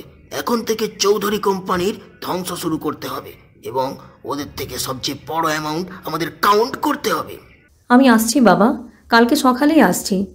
20 বছর ধরে এই টেন্ডারের জন্য এত কিছু করা, এটা আমাদের পেতেই হবে। শোন মা। হ্যাঁ বাবা বলো। আমি শুনেছি একটা নতুন কোম্পানির ওনাকে টেন্ডার জমা দিবে। এখন বাজেট কত হতে হবে? আমি যেমন বলি তেমন করো, এতে করে আমাদের বেশি টাকা খরচ করতে হবে না। তার জন্য তুমি একজন ইনভেস্টর প্রয়োজন, যা তোমাকে এই 1 মাসের ভিতরে খুঁজে বের করতে হবে। আর একটা কথা বাবা, পারবে তো তুমি? হ্যাঁ হয়ে যাবে, তুই কালকে এসে তুই সুসংবাদ পেয়ে যাবি। জেপি ফোনটা রেখে হাসপাতালের ওয়েটিং রুমে বসে আছে। ওইদিকে রানিমা তার লোকদের ফোন দিয়ে বলে, কাজে নেমে পড়ো সবাই, আমি কালকেই যেন একটা সুসংবাদ পেয়ে যাই। আমি দেশে আসছি আর ওদের টেন্ডারের সকল ইনফরমেশন আমার চাই। ওরা কত টাকা কাউন্ট করবে সেটা আমাকে জানতে হবে। আসুন, তোদের কাজে কেউ কোনো ঝামেলা সৃষ্টি করলে তাকে মেরে শুইয়ে দিবি। এইদিকে আরিফ বাসায় এসে ফ্রেশ হয়ে নিচে গিয়ে তার বাবার সাথে খাবার টেবিলে বসে তার বাবাকে বলে, বাবা আর 1 মাস পর টেন্ডার পাস হবে, কিন্তু আমাদের টেন্ডার জমা হয়নি এখনো। কত টাকার বাজেট হবে? 6,500 কোটি টাকা। তবে খুব সাবধানে জমা করবে। জাহিদ কিন্তু আমাদের প্রতিদ্বন্দ্বী। যদি জাহিদ যেন কিছুতেই জানতে না পারে, এই মাইনিং ও পাথরের কোয়ারি থেকে আমাদের 90% টাকা আসে। ব্যবসার জগতে আমাদের শত্রুর কোনো অভাব নেই। আচ্ছা বাবা। বাবা, আর 1 মাস পর রাহুলের জন্মদিন, তাই ভাবছিলাম। হ্যাঁ বৌমা, করো। যা করেছি ছেলেটার সাথে আমরা, এতে করে যদি নিজের পাপের শাস্তিটা যদি কিছু কমে, জানি আমার শাস্তি হয়তো কমবে না কখনো। কথাগুলো বলে রাহুলের বাবার চোখের জল মুছে খাবার টেবিল ছেড়ে উঠে পড়েন আর আরিফ তার খাবার খেয়ে চলে যায়। নিপুণ তার শাশুড়ি রুমে গিয়ে বলে, মা চলুন খাবার খেয়ে নিবেন। আমার খিদা নেই বৌমা, তুমি খেয়ে নাও। মা, নিজেকে আর কত এভাবে কষ্ট দিবেন? যতদিন আমার মৃত্যু না হয় ততদিন নিজেকে কষ্ট দিব এভাবে। আমি আমার ভুলের জন্য নিজের ছেলেকে হারিয়েছি, তাই নিজেকে শাস্তি দিচ্ছি। এতদিন হয়ে গেল আমার মেয়েটাও আমার সাথে কথা বলে না, আমি দেখা করতে গেলে আমার সাথে দেখা করে না। সবই আমার পাপের শাস্তি। মা চলুন খেয়ে নিবেন অল্প করে। না বৌমা, আমার খিদে নেই। নিপুণ রুম থেকে বের হয়ে সোফায় বসে কল দিল নিপার নাম্বারে। কিছু সময় পর নিপা কল রিসিভ করে বলে, হ্যাঁ নিপুণ, বলো। আপু কেমন আছেন? আমি ভালোই, তুমি কেমন আছো? ভালো আছি আপু। সৌরভ কেমন আছে? ভালো আছে আপু। আপু একটা কথা বলার ছিল। হ্যাঁ বলো। আপু আপনি যদি বাড়িতে আসতেন একবার। মা বাবা খাওয়া দাওয়া ছেড়ে দিয়েছে বলতে গেলে। মা বাবার শরীরের অবস্থাও ভালো না। আরিফ এখনই সব কিছু দেখাশোনা করছে। নিপুণ, সব কিছু জানার পরও তুমি কি করে বলতে পারছো আমায়? আপু কি করব বলুন, মা বাবার কষ্ট সহ্য হচ্ছে না। রাহুলকে যে আমি নিজের ছোট ভাই মনে করতাম, কিন্তু আপু আর 1 মাস পর রাহুলের জন্মদিন, আপনি আসবেন তো? দেখি, ভালো থাকো। নিপুণ কল রেখে অল্প কিছু খাবার খেয়ে ঘুমিয়ে পড়ে। পরের দিন সকালে রাজ ঘুম থেকে উঠে নাস্তা করে পড়তে বসে। পড়া শেষ করে রেডি হয়ে কলেজের উদ্দেশ্যে বের হয়ে বাসা থেকে। রাজ বাসা থেকে কিছু দূর আসার পর হুট করে একটা গাড়ি এসে রাজকে ধাক্কা দিল, আর রাজ গাছের গুড়ির সাথে বাড়ি খেয়ে ছিটকে গিয়ে রাস্তার পাশে পড়ে। গাড়ি থেকে কয়েকজন লোক নেমে আসে। রাজের পাশে দাঁড়ায় লোকগুলো। রাজের রক্তাক্ত ছবি তুলে নিয়ে কিছু সময় পর লোকগুলো চলে যায়। রাজকে রিমি কল দিলে যাচ্ছে, কিন্তু ফোনটা রিসিভ হচ্ছে না। একদিন পর রাজের জ্ঞান ফিরেছে। রাজ পাশে তাকিয়ে দেখতে পায় রাজের পাশে রবিন আর রিমি বসে আছে। তখন রাজ বলে, কি রে রবিন, তুই এখানে কেন? তোর জ্ঞান ফিরছে? দাঁড়া, আমি ডাক্তার নিয়ে আসছি। এখন কেমন লাগছে তোমার? ভালো। যাক বাবা। এই যে ম্যাম, আপনি এখানে কি করে? চোখ মুখ ফ্যাকাশ হয়ে আছে কেন? কি হলো, কথা বলছেন না কেন? আমি এখানে থাকলে কি সমস্যা হবে? এত তাড়াতাড়ি কথা বলেন কেন? আসুন ডাক্তার, আসুন। ডাক্তার এসে রাহুল দেখে পরীক্ষা করে চলে যায়। তখন রবিন বলে, এখন বলো তো কি করে হলো এমনটা? আরে আমি কলেজে আসছিলাম, তখন হঠাৎ করে একটা গাড়ি এসে আমায় ধাক্কা মারে, আর আমি কিচেনে একটার সাথে ধাক্কা খেলাম। তারপর বলতে পারি না কিছুই। দেখে শুনে চলাফেরা করবি না। আমাকে দেখে তোর বাচ্চা মনে হয় কি রবিন? বাচ্চা না হলে এমন হতো না কি? এই রবিন, এই বদমাজের মেয়ে এখানে কেন? কি বলি তুই? আমি বদমেজাজি? হ্যাঁ বলেছি, কি করবে? তোরে তো আমি কাঁচা কাঁচা খেয়ে ফেলবো কিন্তু। তোকে বদমেজাজে মেয়ে বলে ভুল হয়েছে আমার। তুই তো আস্ত একটা রাক্ষসী মেয়ে। শালা আজকে তোরে। আয় দিকে, তোকে তো আমি। এই চুপ, একদম চুপ। কি শুরু করেছিস তোরা বাচ্চাদের মতো? রাজ রিমি না থাকলে কি যে হতো তোর? মানে উনি না থাকলে কি হতো? রবিন বাদ দে না। এই রিমি তোকে হাসপাতালে নিয়ে এসেছে খুব বাজে অবস্থায়। তারপর ভার্সিটি থেকে আমার নাম্বার নিয়ে আমাকে কল দিয়ে আসতে বললো। তার মানে ওই রাক্ষসী মেয়ে কি আমাকে? রবিন তোকে বলেছিলাম ওরে না বলতে। দেখছিস না কেমন করে আমায় দোষী মনে করছে। এর জন্যই কথায় বলে মানুষের ভালো করতে নেই। রাক্ষসী মেয়ে মানুষটা ভালো করেছে, এটা লোকে শুনলে হাসবে। রবিন আমি গেলাম। রিমি কথাগুলো বলে কেবিন থেকে বেরিয়ে যায়। তখন রবিন রাজের পাশে বসে বলে, মেয়েটা তোর জন্য এত কিছু করলে আর তুই মেয়েটাকে এত কথা শুনিয়ে দিলি? ওর রাগান্বিত চেহারা দেখতে আমার ভালো লাগে, তাই ওকে রাগালাম। চিন্তা করিস না, কালকে সকালে চলে আসবে। জানিস তোর এমন রক্তাক্ত অবস্থা থেকে রিমি কান্না করেছিল? তুই জানলি কেমনে? রিমি আমায় কল দিয়ে কান্না করে বলছিল তোর অ্যাক্সিডেন্টের কথা। আমি তো তোর কথা শুনে কাজ করা ফেলে এখানে চলে আসি। তাহলে কি বেশি বেশি করে ফেললাম? করেছিস। আচ্ছা বলতো এমন কেন করলো রাজ? জানি না, তবে কি? আমার চোখ বন্ধ হওয়ার আগে আমি কয়েকজন লোককে দেখি, তবে তাদের চেহারা ক্লিয়ার না, ঝাপসা দেখেছিলাম। রাজ তাহলে কি? হতেও পারে।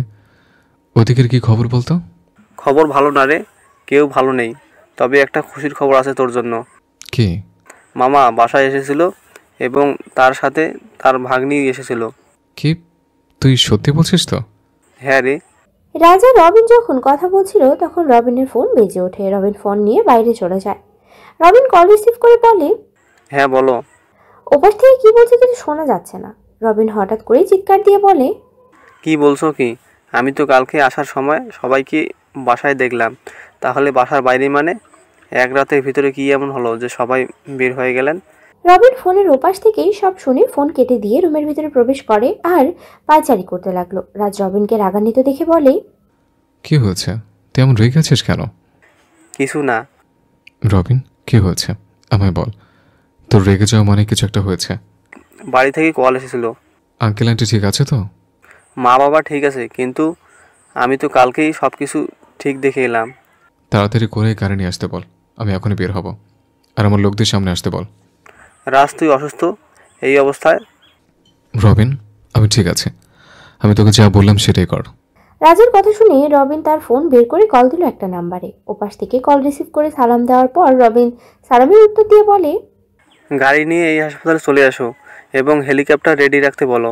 আর হ্যাঁ, সবাইকে বলবি সিলেটে আসতে। কিছু সময় পর রাজ আর রবিন বসে আছে হেলিকপ্টারে। রাজ চোখ বন্ধ করে বসে আছে আর রবিন কাউকে কল দিয়ে কথা বলছে। তখন রাজ রবিনকে বলে, রবিন, তোকে তোর 6 বছর আগের পুরাতন কাজ শুরু করতে হবে এবং তোর লোকদের কাজে লেগে পড়তে বল। আরে না, আমি এখন এইসব কাজ ছেড়ে দিয়েছি। এখন এসব করলে নিজের এতদিনের ইমেজ খারাপ হয়ে যাবে। রবিন, তুই জানিস আমি কোনো কারণ ছাড়া তোকে কোনো কাজ করতে বলি না। আমার কথা বিশ্বাস না হলে তুই তোর পুরাতন অ্যাকাউন্টে গিয়ে লগ ইন কর, তাহলে বুঝতে পারবি। আসলে রবিন 6 বছর আগে একটা দলের হয়ে হ্যাকিংয়ের কাজ করত। রবিন রাজের কথা মতো তার পুরাতন অ্যাকাউন্টে লগ ইন করে। রবিন তার অ্যাকাউন্ট লগ ইন করার পর রাজের দিকে তাকিয়ে আছে অবাক চোখে। তখন রাজ বলে, কিরে, সত্যি বললাম তো? আমি এতদিন সন্দেহ করেছিলাম, কিন্তু 2 দিন আগে সেটা ক্লিয়ার হয়ে গেলাম। তুই জানলি কি করে ভাই? এবার বল তুই কি করবে? আমি কি তোকে বলে দেবো সব কিছু? বন্ধু, কিছু বলতে হবে না, আমি করে নিচ্ছি। হেলিকপ্টার ল্যান্ড হওয়ার আগেই আপডেট পেয়ে যাবি। কোথায় যাচ্ছি আমরা? তুই কি জানিস কোনো খবর ওদের? জেনেছি। রাজ রবিন কিছুক্ষণ পর হেলিকপ্টার থেকে নেমে একটা গাড়িতে ওঠে। রাজা রবিন একটা গাড়িতে এবং রাজদের পেছনে 7-8টা গাড়ি আসছে। কিছু সময় পর রাজা রবিন একটা বাড়ির সামনে এসে গাড়ি থেকে নামে। রাজ গাড়ি থেকে নেমে তার লোকেদের কিছু ছবি ও কয়েকটা ঠিকানা দিয়ে তাদের কাজে লেগে দিতে পারে। রাজ তার লোকদের বিদায় দিয়ে বাড়ির সদর দরজার সামনে এসে বেল দিল। কিছুক্ষণ পর কেউ এসে দরজা খুলে দিল। তখন রবিন বলে, ভাবি কেমন আছেন আপনি? ভালো আছি, কিন্তু তোমায় চিনলাম না তো। ভাবি, আমি রবিন। রবিন, তুমি রাহুলের ছোটবেলার বন্ধু, তাই তো? হ্যাঁ ভাবি। ভাবি, সবাইকে একটু নিচে আসতে বলবেন? কেন? কিছু কথা বলার ছিল। নিপুণ সবাইকে নিয়ে নিচে আসলে রবিনকে দেখে রাহুলের মা বাবা, আরিফ, নিপা সবাই বেশ অবাক হয়। তখন রবিন বলে ওঠে, নিপা আপু, কেমন আছো তুমি? ভালো আছি। আর তুই সেই ফাজেল রবিন না? হ্যাঁ আপু, রাহুলের সাথে খেলতে এসে কতবার তোমায় কানমলা খেয়েছি। তবে এখন সবকিছু অতীত হয়ে গেছে রে ভাই। এসব হলো কি করে আপু? এটা তো আমার মা বাবা আর ভাই বলতে পারবে। আমি তো কিছুই জানি না। আমিও জানি না। যাক, তোকে অনেক দিন পর দেখলাম। তোরা দুটোই আমাদের বাড়িতে কত মারামারি করতি, বাড়িটা পুরো গরম করে থাকতো। এখন তো সবকিছু অতীত। আপু, যদি বলি কিছু অতীত হয়নি। আমার ভাইটা বেঁচে নেই, এখন তো সবকিছুই অতীত। তোমাদের জন্য একটা গুড নিউজ আছে সবার জন্য। কি গুড নিউজ? রাহুল, এই রাহুল, ভিতরে আয়। রবিনের কথা শুনে সবাই বসা থেকে দাঁড়িয়ে যায়। হঠাৎ করে সবাই সদর দরজার দিকে তাকায়। তখন সবাই দেখতে পায় একটা ছেলে টি শার্ট গায়ে মাথায় ব্যান্ডেজ ভিতরে প্রবেশ করে। তখন রবিন বলে, রবিন, কিছু বুঝলাম না, কে ও? আর তুই রাহুল বললি মানে? আপু, এই হচ্ছে তোমাদের 7 বছর আগের হারিয়ে যাওয়া রাহুল। রবিনের কথা শুনে নিপা আপু এসে রাহুলের সামনে দাঁড়ায়। তারপর রাহুলের বাম হাতে কিছু একটা খোঁজ করতে থাকে। তখনই নিপা রাহুলকে জড়িয়ে ধরে কান্না করতে থাকে। রাহুলও নিপাকে জড়িয়ে ধরে কান্না করে। রাজ অথবা রাহুল, এটাই তার নাম, নিপাকে ছেড়ে দিয়ে নিপার চোখে জল মুছে দিয়ে তার ভাবির সামনে গিয়ে বলে, ভাবি কেমন আছো? আমি কারো ভাবি না, কে আপনি? ভাবি, তুমি আমায় চিনতে পারছো না? আমি মানে তোমার ছোট ভাই। তুই যদি আমার ছোট ভাই হতি তাহলে কখনো আমায় ছেড়ে যাওয়ার কথা ভাবতি না। হয়েছে, ডাক্তার আফাদের এই ঘোষা করা মানায় না। আচ্ছা, আমার ভুল হয়েছে। আমি কি এখন তোমার পায়ে ধরবো? ধর। শখ কত, পারবো না। দাও, আমার মাকে আমার কাছে দাও। রাহুল যখন নিপুণের পা জড়িয়ে ধরতে যাবে তখন নিপুণ রাহুলকে জড়িয়ে ধরে। রাহুলও তার ভাবিকে জড়িয়ে ধরে। রাহুল তার বাবা মায়ের সামনে গিয়ে বলে, মা, বাবা, কেমন আছো তোমরা? রাহুলের কথা শুনে বাবা মা কান্না করতে লাগে। রাহুল তার বাবা মাকে জড়িয়ে ধরে বলে, তোমরা কান্না করো না। তোমাদের চোখের জল যে আমার সহ্য হয় না। জানো না মা, বাবার চোখে জল এলে ছেলে মেয়েদের ক্ষতি হয়। তোমরা চাও আমাদের ক্ষতি হোক? বাবা, তুই আমায় ক্ষমা করে দে। আমি যে অন্ধ হয়ে গিয়েছিলাম, যার জন্য তোর সাথে অমানুষের মতো আচরণ করেছি। মা, বললাম না আমার কিছু মনে নেই। আর তোমার এই কী হাল হয়েছে? খাওয়া দাওয়া করো না তুমি? বাবা, তোমারও দেখছি একই অবস্থা হয়েছে। তোর সাথে খারাপ ব্যবহার করেছি, তোকে বাসা থেকে বের করে দিয়েছি, তার জন্যই আমরা এখন ঘর ছাড়া হয়েছে। নিজেদের পাপের শাস্তি পাচ্ছি এখন আমরা। বাবা, তোমার ছোট ছেলে এসে গেছে। তোমার বাড়ি তোমার সব কিছু ফিরিয়ে দেব। চলো খাবার খাবো, খুব খিদে লেগেছে আমার। রাহুল, রিমি কল দিচ্ছে। কে রিমি? কেউ না। কিরে রবিন, সত্যি কথা বলবি না কানমালা খাবি? আগে খাবার দিবে না জেরা করবে? তারপর সবাই খাবার খেতে বসে। খাবার খাওয়ার ফাঁকে নিপুণ বলে, রাহুল, তোর ভাইয়ের সাথে কথা বলবি না? হ্যাঁ, কথা তো বলতে হবে ওর সাথে। ও যে টাকার নেশে আসক্ত হয়ে গেছে, ওর টাকার নেশাতে গোকে ফিরে আনতে হবে। মানে কি বলছো রাহুল? টাকার নেশা মানে? ভাবি ওই জাহিদ পারভেজের ছেলে সাইদের কাছ থেকে 5,000 কোটি টাকা ঋণ নিয়েছিল। টাকাগুলো ঋণ নিয়ে আবার ওদের কোম্পানিতে ইনভেস্ট করে, আর টাকাগুলো জাহিদ পারভেজ ও তার ছেলে মিলে আত্মসাৎ করে নেয়। ঋণের টাকা পরিশোধ করতে না পায় ওদের চাপ পড়ে আবার বাবার থেকে লুকিয়ে বাড়ির দলিলে সাইন করে নিয়েছে। আর এখন তোমরা ঘর ছাড়া। কি বলছিস তুই রাহুল? বিশেষ না হলে ওকে জিজ্ঞেস করো তোমরা। কি রে আরিফ, রাহুল কি ঠিক বলছে? আসলে মা, আমি তোর হাতেই তো আমার টাকা পয়সা সব কিছু, তাহলে কেন তুই জাহেদের কাছ থেকে টাকা নিয়েছিস? তোর এখন এত কিসের টাকার প্রয়োজন? তোর টাকার নেশা এতটা হয়েছে যে যার জন্য আমার নিজের বাড়ি ছাড়তে হয়েছে। আচ্ছা, আমায় একটা কথা বলতো, তাহলে কি টেন্ডারটাও কি তুই? ছি আরিফ, ছি। আর কত নিচে নামবে তুমি? টাকার নেশার কারণে তুমি আমাদের পথে নামিয়ে দিলে, এখন আবার আমাদের সব আশা ভরসা শেষ করে দিতে চলেছো? আমার এতদিনের কষ্টে তৈরি করা সবকিছু এভাবে শেষ হয়ে যাবে আমি ভাবতে পারিনি। যাকে বেশি বিশ্বাস করলাম সেই আমাদের রাস্তায় নামিয়ে দিল। হায় রে কপাল আমার! সবে আমার পাপের শাস্তি, সবে আমার কর্মের ফল। তোমার বড় ছেলে তো ভালো, নাও আর বিশ্বাস করো। বাবা, আমি ভুল করে ফেলেছি, আমায় ক্ষমা করে দাও। আমি ওদের সাথে আত্মীয়তাদের ভিত্তিতে একটা বিজনেস শুরু করতে চেয়েছিলাম। আমি চেয়েছিলাম নিজের একটা বিজনেস শুরু করব, নিজে নিজে প্রতিষ্ঠিত হব, কিন্তু ওরা আমাকে এমনভাবে ফাঁসিয়েছে যা আমি এখনো ভাবতেও পারিনি। তুই এই প্রতিদান দিলি আরিফ আমাদের বিশ্বাসের? মান সম্মান কিছুই রাখলি না, আমাদের মাথা গোজার ঠাঁইটাও তুই রাখলি না। মাগো, আমি যে অনেক বড় ভুল করে ফেলেছি, আমায় ক্ষমা করো তোমরা। বাবা, মা, আমি যতদিন না পর্যন্ত ওই বাড়ি থেকে ফিরে নিয়ে আসছে ততদিন মা বাবা তোমরা সবাই এখন থেকে আমার বাড়িতে থাকবে। তোর বাড়ি মানে? কোথায় তোর বাড়ি? এই শহরে আমার বাড়ি আছে, কালকে তোমাদের নিয়ে যাব। আচ্ছা, আমরা তো তোর লাশ পেয়েছিলাম, তাহলে ওই লাশ কার ছিল? মানে আমার লাশ পাবে কোত্থেকে তোমরা? আমি তো আমাদের সামনে দাঁড়িয়ে আছে। ওয়েট, আমি বলতেছি আন্টি, আমি সেদিন এসেছিলাম রাহুলের সাথে দেখা করার জন্য, কিন্তু এখানে আস্তে আস্তে রাত 12টার বেশি হয়ে যায়। আমি বাড়ির ভেতর প্রবেশ করতে দেখতে পেলাম বাড়ির পেছনের রাস্তা দিয়ে কেউ বের হয়ে যাচ্ছে। আমি মনে করছিলাম কোনো চোর হবে, তাই কিছুটা দূরত্ব রেখে পিছু পিছু যাচ্ছিলাম।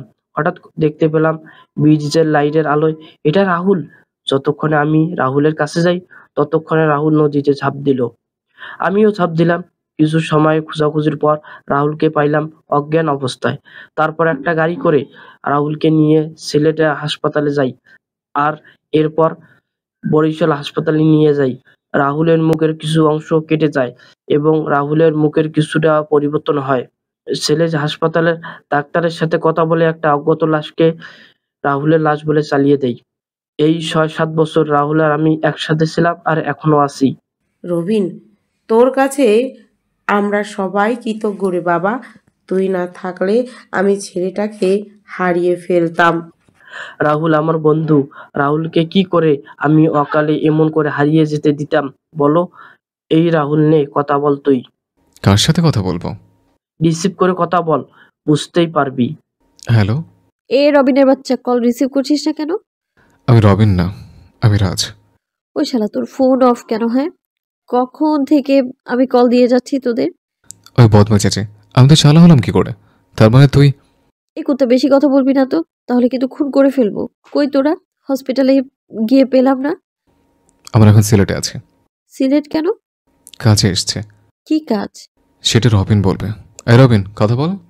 তারপর রবিন রিমিকে সবকিছু বুঝিয়ে বলে। রাতের খাবার খেয়ে সবাই ঘুমিয়ে পড়ে। পরের দিন সকালে সবাই যখন নাস্তা করছিল তখন নিপুণ রাহুলকে বলে, আচ্ছা রাহুল, নিপা আপুর বিষয়ে কিছু বল আমাদের। আপু কেন আমাদের থেকে এতদিন দূরে ছিল? সেটা কিছুদিন পরে মামা আর আপু নিচে বলবে। রাহুল, মিস্টার রায় অফিসে এসে গিয়েছে, মিটিং শুরু হবে, কিছু সময় বাকি আছে। রবিন, কিসের মিটিং? আপু জানতে পারবে ধীরে ধীরে, একটু পরেই গাড়ি আসবে, তোমরা বাসায় চলে যাও, আসি আমরা। রাহুল আর রবিন বের হয়ে যায় বাসা থেকে। রাহুল গাড়ি চালাচ্ছে, তখন রবিন বলে, ওকে দেখা, কালকে কি কথা হয়েছে ওদের সাথে। রবিন, আমার বিশ্বাস আছে তোর উপর, তাই আমার এসব দেখা লাগবে না। রাহুল, আজকে অনিমা বাংলাদেশে আসবে। কয়টার দিকে বাংলাদেশে আসবে ও? বিকেল 4টার ফ্ল্যাটে। আসতে দে। আর শোন, লোক পাঠিয়ে নিতুকে এখানে নিয়ে আয়। বলা লাগবে না, আমি লোক পাঠিয়ে দিয়েছি। রাহুল আর রবিন অফিসে আসা মাত্রই মিস্টার রয় আর গ্লেনের সাথে মিটিং শুরু হয়।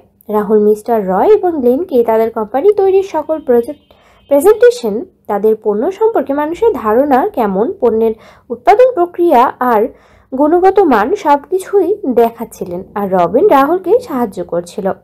রাহুল, রবিন, গ্লেন আর রয়কে সবকিছু এক্সপ্লেন করছিল। তাদের থেকে রেসপন্স পাওয়ার জন্য তখন একজন আরেকজনের দিকে তাকিয়ে ধীরে ধীরেই বলে, কি রে রবিন, কিছু বলছে না কেন? কিরকম করে সবকিছু দেখছে? এই অর্ডারটা না পেলে আমাদের প্রচুর লসের মধ্যে পড়তে হবে। মনে হয় আমাদের ওদের ভালো লাগেনি। আরে এত তাড়াতাড়ি হেরে যাচ্ছিস কেন? দেখি কি বলে। আরে দেখছিস না কেমন করে তাকিয়ে আছে আমাদের দিকে? বাইরে সাংবাদিকরা দাঁড়িয়ে আছে। যদি 19-20 হয় তাহলে আমাদের কোম্পানির লাল বাতি জ্বলে উঠবে। চুপ শালা, চুপ। রাহুল আর রবিন বাসায় এসে সবার সাথে খাবার খাচ্ছিল, তখন সবাই শুনতে পায় নিউজে বলছে, এই প্রথমবারের মতো বাংলাদেশের কোনো কোম্পানির সাথে রাশিয়ার মতো উন্নত দেশের টপ কোম্পানি লুকাইলেও কাজ করতে চলেছে। 40 বছরের বাংলাদেশের ইতিহাসে এই অসম্ভব কাজটা সম্ভব করে দেখিয়েছে আর চৌধুরী কোম্পানি। এই অল্প সময়ে নিজেদের কাজের প্রমাণ দেখিয়েছে এই কোম্পানি। বাংলাদেশের সবচেয়ে সফল কোম্পানির তালিকায় প্রথম স্থান দখল করে নিল আর চৌধুরী কোম্পানি। নিউজটা দেখে রাহুলের বাবা বললেন, অনেক ইচ্ছা ছিল এই কোম্পানির সাথে কাজ করার, কিন্তু সেটা আর হলো না। কাজটা করতে পারলে আমরা এখন ওই আর চৌধুরীর কোম্পানির জায়গায় থাকতাম। বাবা, শুনছি এবারে টেন্ডার ওই কোম্পানি জমা দিবে। আচ্ছা বাবা, যদি তোমার কখনো সুযোগ আসে তাহলে তুমি কি কাজ করবে ওদের সাথে? এসব কথা বলে কি আর লাভ বল? এটা তো আর সম্ভব না। যদি সম্ভব হয় তুমি বলো, করবে কিনা? কেননা ওদের সাথে কাজ করতে পারলে নিজেকে অনেক সৌভাগ্যবান মনে করব। তৈরি থেকে কাজ করার জন্য। আর মিস্টার আরেফ চৌধুরী, নিজেকে শুধরে নিয়ে কাজে লেগে পড়ো, এটাই কিন্তু শেষ সুযোগ। সিঙ্গাপুর থেকে ফিরে কাজ করতে হবে অনেক। সিঙ্গাপুরে যাবে কেন? ভাবির সাথে সিঙ্গাপুর যাবে। সিঙ্গাপুর যাব কেন আমরা? ভাবি আর কত করবে তুমি পরিবারের জন্য, আর কত নিজের ক্ষতি করবে। এবার নিজের দিকে তাকাও, নিজের মেয়েটার দিকে তাকাও। নিজের ক্ষতি করবে মানে? কি হয়েছে নিপুণের? ভাবি, তুমি বলবে না আমি বলবো? রাহুল, আমার কি ক্ষতি হবে? তুই কি সব বলছিস? আরে রাহুল মজা করে বলছে কথাগুলো। ভাবি, আমরা সবকিছু জানি। ভাবি, আমি সব জানি। ডাক্তার আঙ্কেল আমার সব বলেছেন। কি হয়েছে নিপুণের? ডাক্তার আঙ্কেল কি বলেছে? আচ্ছা মা, তুমি জানো না ভাবির কি হয়েছে? ভাবি তো তোমার পরিবারের সবার জন্য কত কষ্ট করেছে। না তো, আমি জানি না কি হয়েছে নিপুণের। মা, ভাবির ব্রেন টিউমার, যা ভাবি কাউকে বলেনি। বরিশালে একটা অনুষ্ঠানে আমার ডাক্তার আঙ্কেলের সাথে দেখা। কথায় কথা তার হাতে থাকা একটা ফাইলের দিকে আমার চোখ পড়ে, আর আমি ভাবির নাম ও ছবি স্পষ্ট দেখতে পাই। ডাক্তার আঙ্কেলকে জোর করলে আঙ্কেল বাধ্য হয়ে আমার সব কিছু খুলে বলেন। সেদিন এমন একটা নিউজ শুনে আমার পায়ের নিচ থেকে মাটি সরেছে। তারপর ডাক্তার আঙ্কেলের সাথে কথা বলে সিঙ্গাপুরে ভাবির অপারেশনের ব্যবস্থা করি, আর কালকে সকালে ভাই আর ভাবি সিঙ্গাপুরে চলে যাবে। কিরে নিপুণ, রাহুল কি সত্যি বলছে? তুই কি আমাদের নিজের বাবা মা মনে করিস না? আসলে মা, বোমা, এটা আমরা তোমার থেকে আশা করিনি। তুমি আমাদের থেকে এমন একটা রোগের কথা লুকিয়েছিলে। বোমা, তুমি না একজন ডাক্তার? তুমি জানো না এই রোগের ভয়ানকতা? নিপুণ, তুমি তো আমাকে কিছু বলনি। তুই না স্বামী, তাহলে তোকে বলতে হবে কেন? তোর শরীর খারাপ হলে ভাবি ঠিকই জানতে পারে, কিন্তু তুই, আচ্ছা তুই কি কখনো স্বামীর অধিকার অর্জন করতে পেরেছিস? ছুটেছিস তো শুধু টাকার পেছনে, না পালন করেছিস স্বামীর দায়িত্ব, না বাবার দায়িত্ব? সেটা করবে কেন? টাকার পিছনে ছুটবে, কাকে কি বলবে সেটা জানে না। মা বাবার কারণেই নষ্ট হয়ে গেছে পুরো। নিজের বউয়ের শরীর খারাপ সেটা বুঝতে পারিনি। ও কি মানুষ? সবাই যখন কথা বলছিল তখনই বাসায় নিতু আর রিমি আসে। নিতু এসে তার বাবা মায়ের সাথে কথা বলে নেয়। রাহুলকে দেখতে পেয়ে নিতু বলে, ভাইয়া আপনি এখানে? তুই রাহুলকে চিনিস? রাহুল মানে? আরে ইনি আমাদের কলেজের সিনিয়র রাজ ভাইয়া। উনি সেদিন আমায় সাইদের হাত থেকে বাঁচিয়েছিলেন। ভাইয়া না থাকলে সাইদ ভাই আমার সাথে সেদিন কি করতো একমাত্র সৃষ্টিকর্তাই জানেন। না রে মা, ও হচ্ছে আমাদের হারিয়ে যাওয়া রাহুল। কি ওই সাইদের সাহস হলো কি করে তোর গায়ে হাত দেওয়ার? আমি তো ওই সাইদকে... এই যে এখন শুরু হয়ে গেল তার নেতাগিরি। ভাইয়া শান্ত হও, সাইদকে আমি মেরেছি। এরপর সাইদ আর কিছু করতে পারবে না। সাইদ এখন কমে আছে, এত সহজে আর ফিরবে না। ভাইয়া মানে? তোর কি এখনো বিশ্বাস হচ্ছে না আমি রাহুল?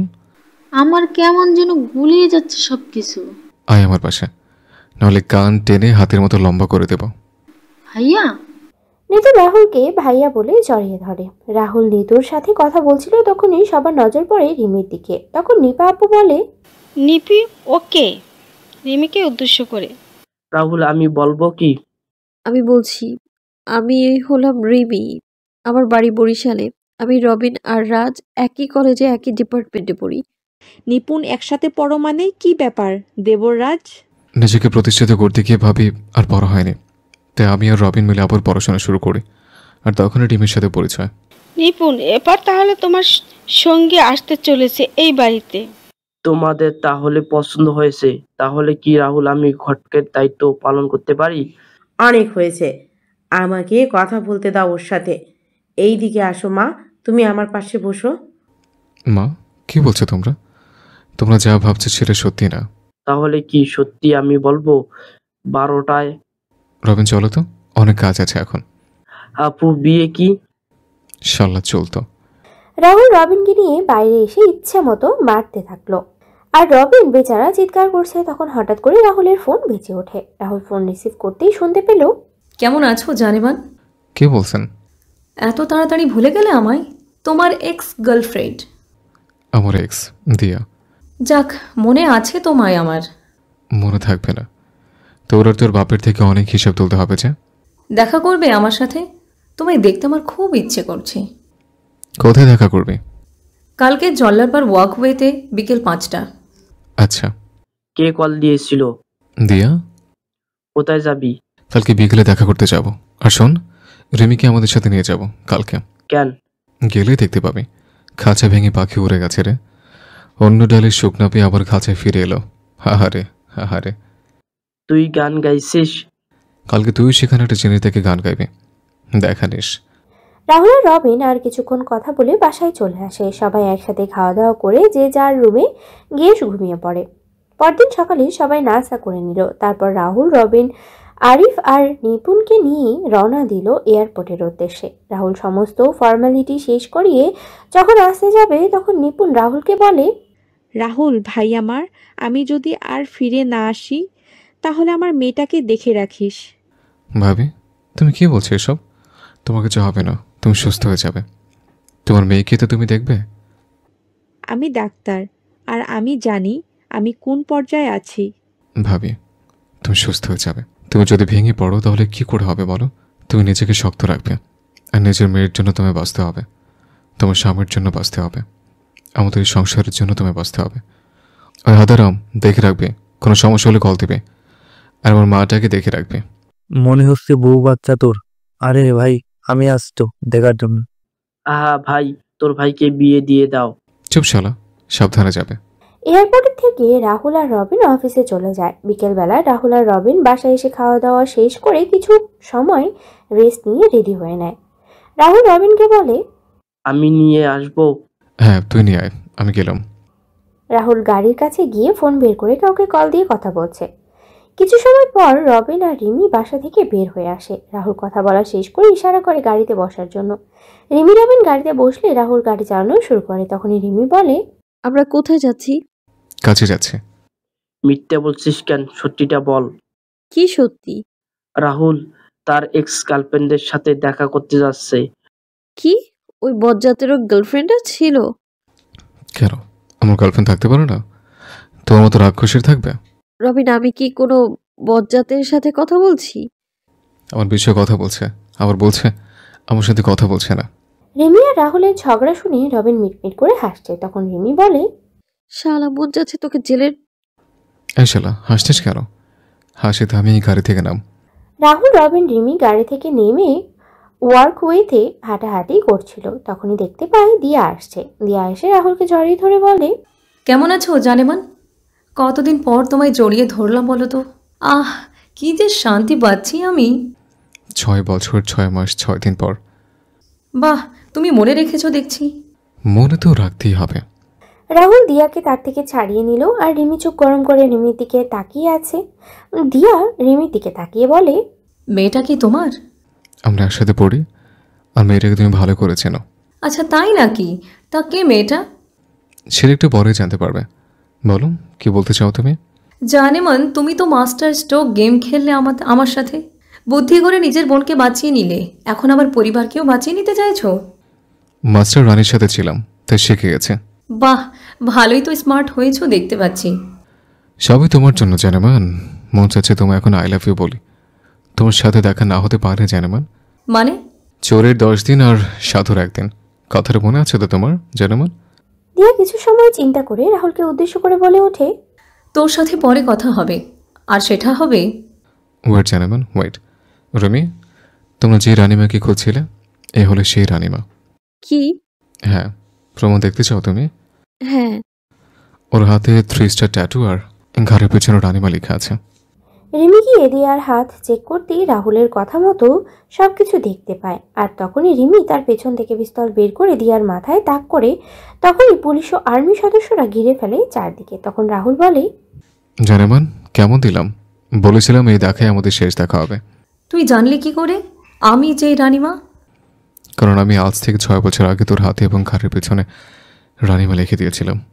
আর তুই যেদিন তোর বাবা মার সাথে কথা বলছিলে, সেদিন আমি তোর বাবার ফোন ট্যাপ করে সকল কথা শুনে নেই। আমার অপরাধ কি?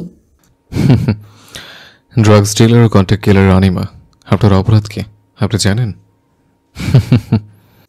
আর এই মেয়েকে? এই হলো ইন্টারপোল সিনিয়র অফিসার নির্মিতা চৌধুরী। ধন্যবাদ বজ্জাত। কি বললে? বন্ধু আমার গান গাইতেছে। শালা, তোর গান গাইতে মন যাচ্ছে এখন? আরে বেঈমান, রাহুল কোন গানটা গাইবো? তোর ইচ্ছা। খাসা ভেঙে পাখি উড়ে গেল রে, অন্য ডালে সুখ না পেয়ে আবার খাসায় ফিরে এলো রে।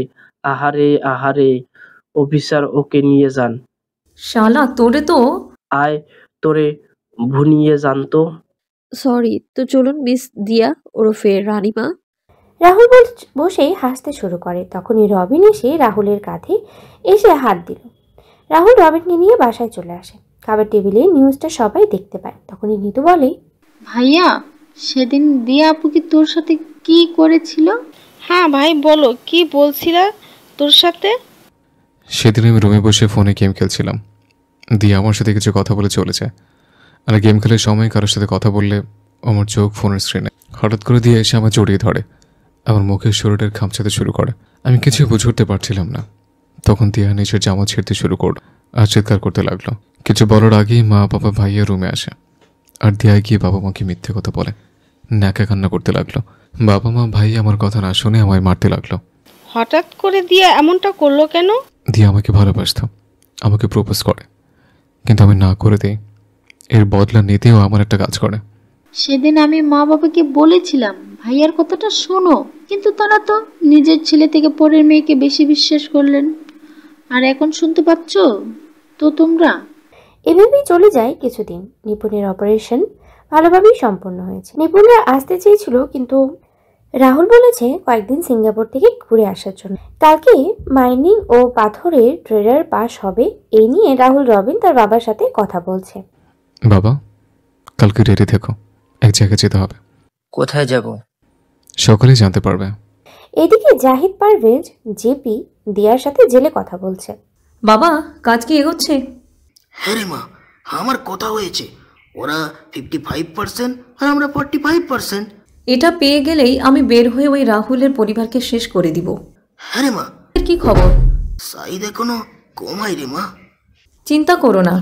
সবাই বসে আছে ম্যাজিস্ট্রেটের অফিসে আর অপেক্ষা করছে কারা টেন্ডার পেয়েছে সেটা জানার জন্য। জাহিদ এবং তার লোকেরা নানান কথা বলছে। রাহুল, তার বাবা আর রবিন মুখটা কালো করে বসে আছে। কিছু সময় পর ম্যাজিস্ট্রেট বললেন, একবারের টেন্ডার পাওয়ার জন্য অনেকেই টেন্ডার জমা দিয়েছে, কিন্তু টেন্ডার পেয়েছে একটা কোম্পানি। যে কোম্পানি টেন্ডার পেয়েছে তার নাম হলো নীলা গ্রুপ অফ কোম্পানি। সবাই নামটা শুনে বেশ অবাক হয়ে যায়। তখনই সবার সামনে তাকিয়ে দেখে নিপা, নিতু আর নীলা চৌধুরী আসছেন। রাহুলের বাবা তো এটা দেখে বেশ অবাক হন। সমস্ত ফর্মালিটি শেষ করে রাহুল সবাইকে নিয়ে বের হয়। রাহুল জাহিদ পারভেজকে বলে, এতদিন চুরি বাটপারি করে অনেক টাকা খেয়েছে, কিন্তু এখন আর না। এবার সবটা কৌশল করে নেব। তো যেভাবে দলিলে বাবার সাইন নিয়েছিলে ঠিক সেভাবে আমি নিয়ে নিলাম। তুই আমার নানিকে মেরে আমার উপরে দোষ দিয়েছিলে, আর আব্বু সেটা দেখে নেওয়াতে আব্বুকে মারার জন্য উঠে পড়ে লেগেছিলে। কি বলছিস কি রাহুল? মা তো পানিতে ডুবে মারা গিয়েছিল। তাহলে? না মা, ওই জাহিদ পারভেজ আমার চোখের সামনে নানিকে গলা টিপে মেরেছিল। আমি মেরে ফেলতে চেয়েছিল। তারপর রাহুল মামার সাথে প্ল্যান করে আমায় অস্ট্রেলিয়া পাঠিয়ে দেয়।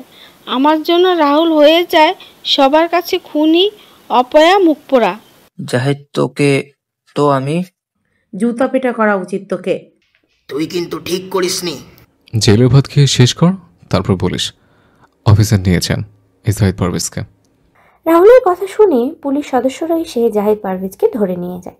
রাহুল বাসায় চলে আসে। তখন রাহুলের বাবা বলেন, তুই কি সব করছিস? সব আমার মাথার উপর দিয়ে যাচ্ছে। রাহুল, একটু খুলে বলবি তুই কে? আমি বলছি, এই রাহুল আসলে কে? তুমি এখানে? আমি বাংলাদেশের টপ নাম্বার 1 ও বিখ্যাত আর চৌধুরী কোম্পানির 50% শেয়ারের মালিক রাহুল, আর বাকি 50% শেয়ারের মালিক রবিন, নীলা গ্রুপ অফ কোম্পানির কর্ণধার রাহুল চৌধুরী। রিমির কথা শুনে রাহুলের বাবা মা কান্না করতে লাগলেন। তখন রাহুল তার বাবা মায়ের কাছে গিয়ে বলে, বাবা মা, তোমরা খুশি হওনি? তোমরা কান্না করছো কেন? আমরা অনেক খুশি হয়েছি রে বাবা। সব বাবা মাই তো চায় তার ছেলে সমাজে প্রতিষ্ঠিত হোক। তুই প্রতিষ্ঠিত হয়েছিস, কিন্তু আমাদের কোনো অবদান নেই তোর পিছনে। আমরা ছোট থেকেই অত্যাচার করে গেছি। তুই এতদূর নিজেকে নিয়ে এসেছিস তোর নিজের চেষ্টায় ও রবিনের সাহায্যে। রবিন, এইদিকে আয়। বাবা রবিন, তুই আমায় ক্ষমা করে। আমি তোর সাথে অনেক খারাপ ব্যবহার করেছি। আংটি কি যে বলো না তুমি। তুমি আঙ্কেল শুধু দোয়া করো আমরা দুই বন্ধু যেমন ভাবে একসাথে থাকতে পারি। আহা আপু। আমার দোয়া লাগবে না। আহা লাগবে তো। আপু তুমিও দোয়া করো। সবার কথা বলা শেষ হলে আমার বাবা মায়ের সাথে পরিচিত হয়ে নাও। তারপরে সবাই রিমির মায়ের সাথে পরিচয় হয়ে নিল। রবিন রাহুল চলে যায়। রিমির বাবা মা কথা বলে চলে যায়। রাতে সবাই খাবার খেতে বসতেই তখন রাহুলের বাবা বললেন, রাহুল, আর 2 দিন পর তোমার আর রিমির বিয়ে। আমি কথাটা শুনে কাশতে শুরু করলাম। বাবা, কি বলছো? আর কোনো কথা না রবিন, আমাদের সব বলেছে। বিয়ে ফাইনাল মানে ফাইনাল। শালা, কি করেছিস? হা বন্ধু। দাঁড়া, আমার একটা শর্ত আছে। শর্ত? কি শর্ত? রবিন আর নিতুর বিয়ে দিতে হবে। মানে? দুজনকে ভালোবেসে 4 বছর ধরে। কি রে রবিন, নিতু, রাহুল কি সত্যি বলছে? আসলে আপু, বাবা, নীরবতার সম্মতির লক্ষণ। বিয়ে দুটো একই তারিখে আয়োজন করো। সবাই যখন কথা বলছিল তখনই বাসায় লাইটগুলো নিভে যায়। সবাই যখন মোমবাতি জ্বালাতে যাবে তখনই নিপুণ বলে ওঠে, happy birthday to you Rahul, many many happy return of the day. শুভ জন্মদিন ভাইয়া। শুভ জন্মদিন ভাইউ। শুভ জন্মদিন বন্ধু। ধন্যবাদ সবাইকে। ধন্যবাদ ভাবি, আমি ভুলেই গিয়েছিলাম আজকে আমার জন্মদিন। ভাই, তোর বিয়ের খবর শুনে এলাম। তারপর সবাই মিলে কেক কেটে রাহুলকে খাইয়ে দিল। রাহুল যখন রুমে আসে তখন রাহুলের ফোন বেজে ওঠে। রাহুল ফোন রিসিভ করে বলে, হ্যালো। শুভ জন্মদিন বজ্জাত। ধন্যবাদ রাক্ষসী। কি করছিস বজ্জাত? বসে আছি। বিয়ের শপিং কবে করব? নিজের টাকা দিয়ে শপিং করো, আমার একটা টাকাও হাতে নেই। শালা কঞ্জিস। তুমি কি কম? বিয়েটা হয়ে যাক তারপর বুঝবি। করবো না বিয়ে। কি বললি? তুমি এখানে? আমার জামাইয়ের জন্মদিন আমি থাকবো কোথায়? দেখো, বাইরে সবাই আছে, তুমি আমি একসাথে দেখলে ভুল ভাববে। চলো না, ভুলটা করে নিই। চলুন আমরাও চলে যাই। ওদের ভুল দেখে আমাদের লাভ কি? ওদের ভুল ওরাই করে নিক। ভালো থাকবেন, সুস্থ থাকবেন সবাই। দেখা হবে খুব তাড়াতাড়ি।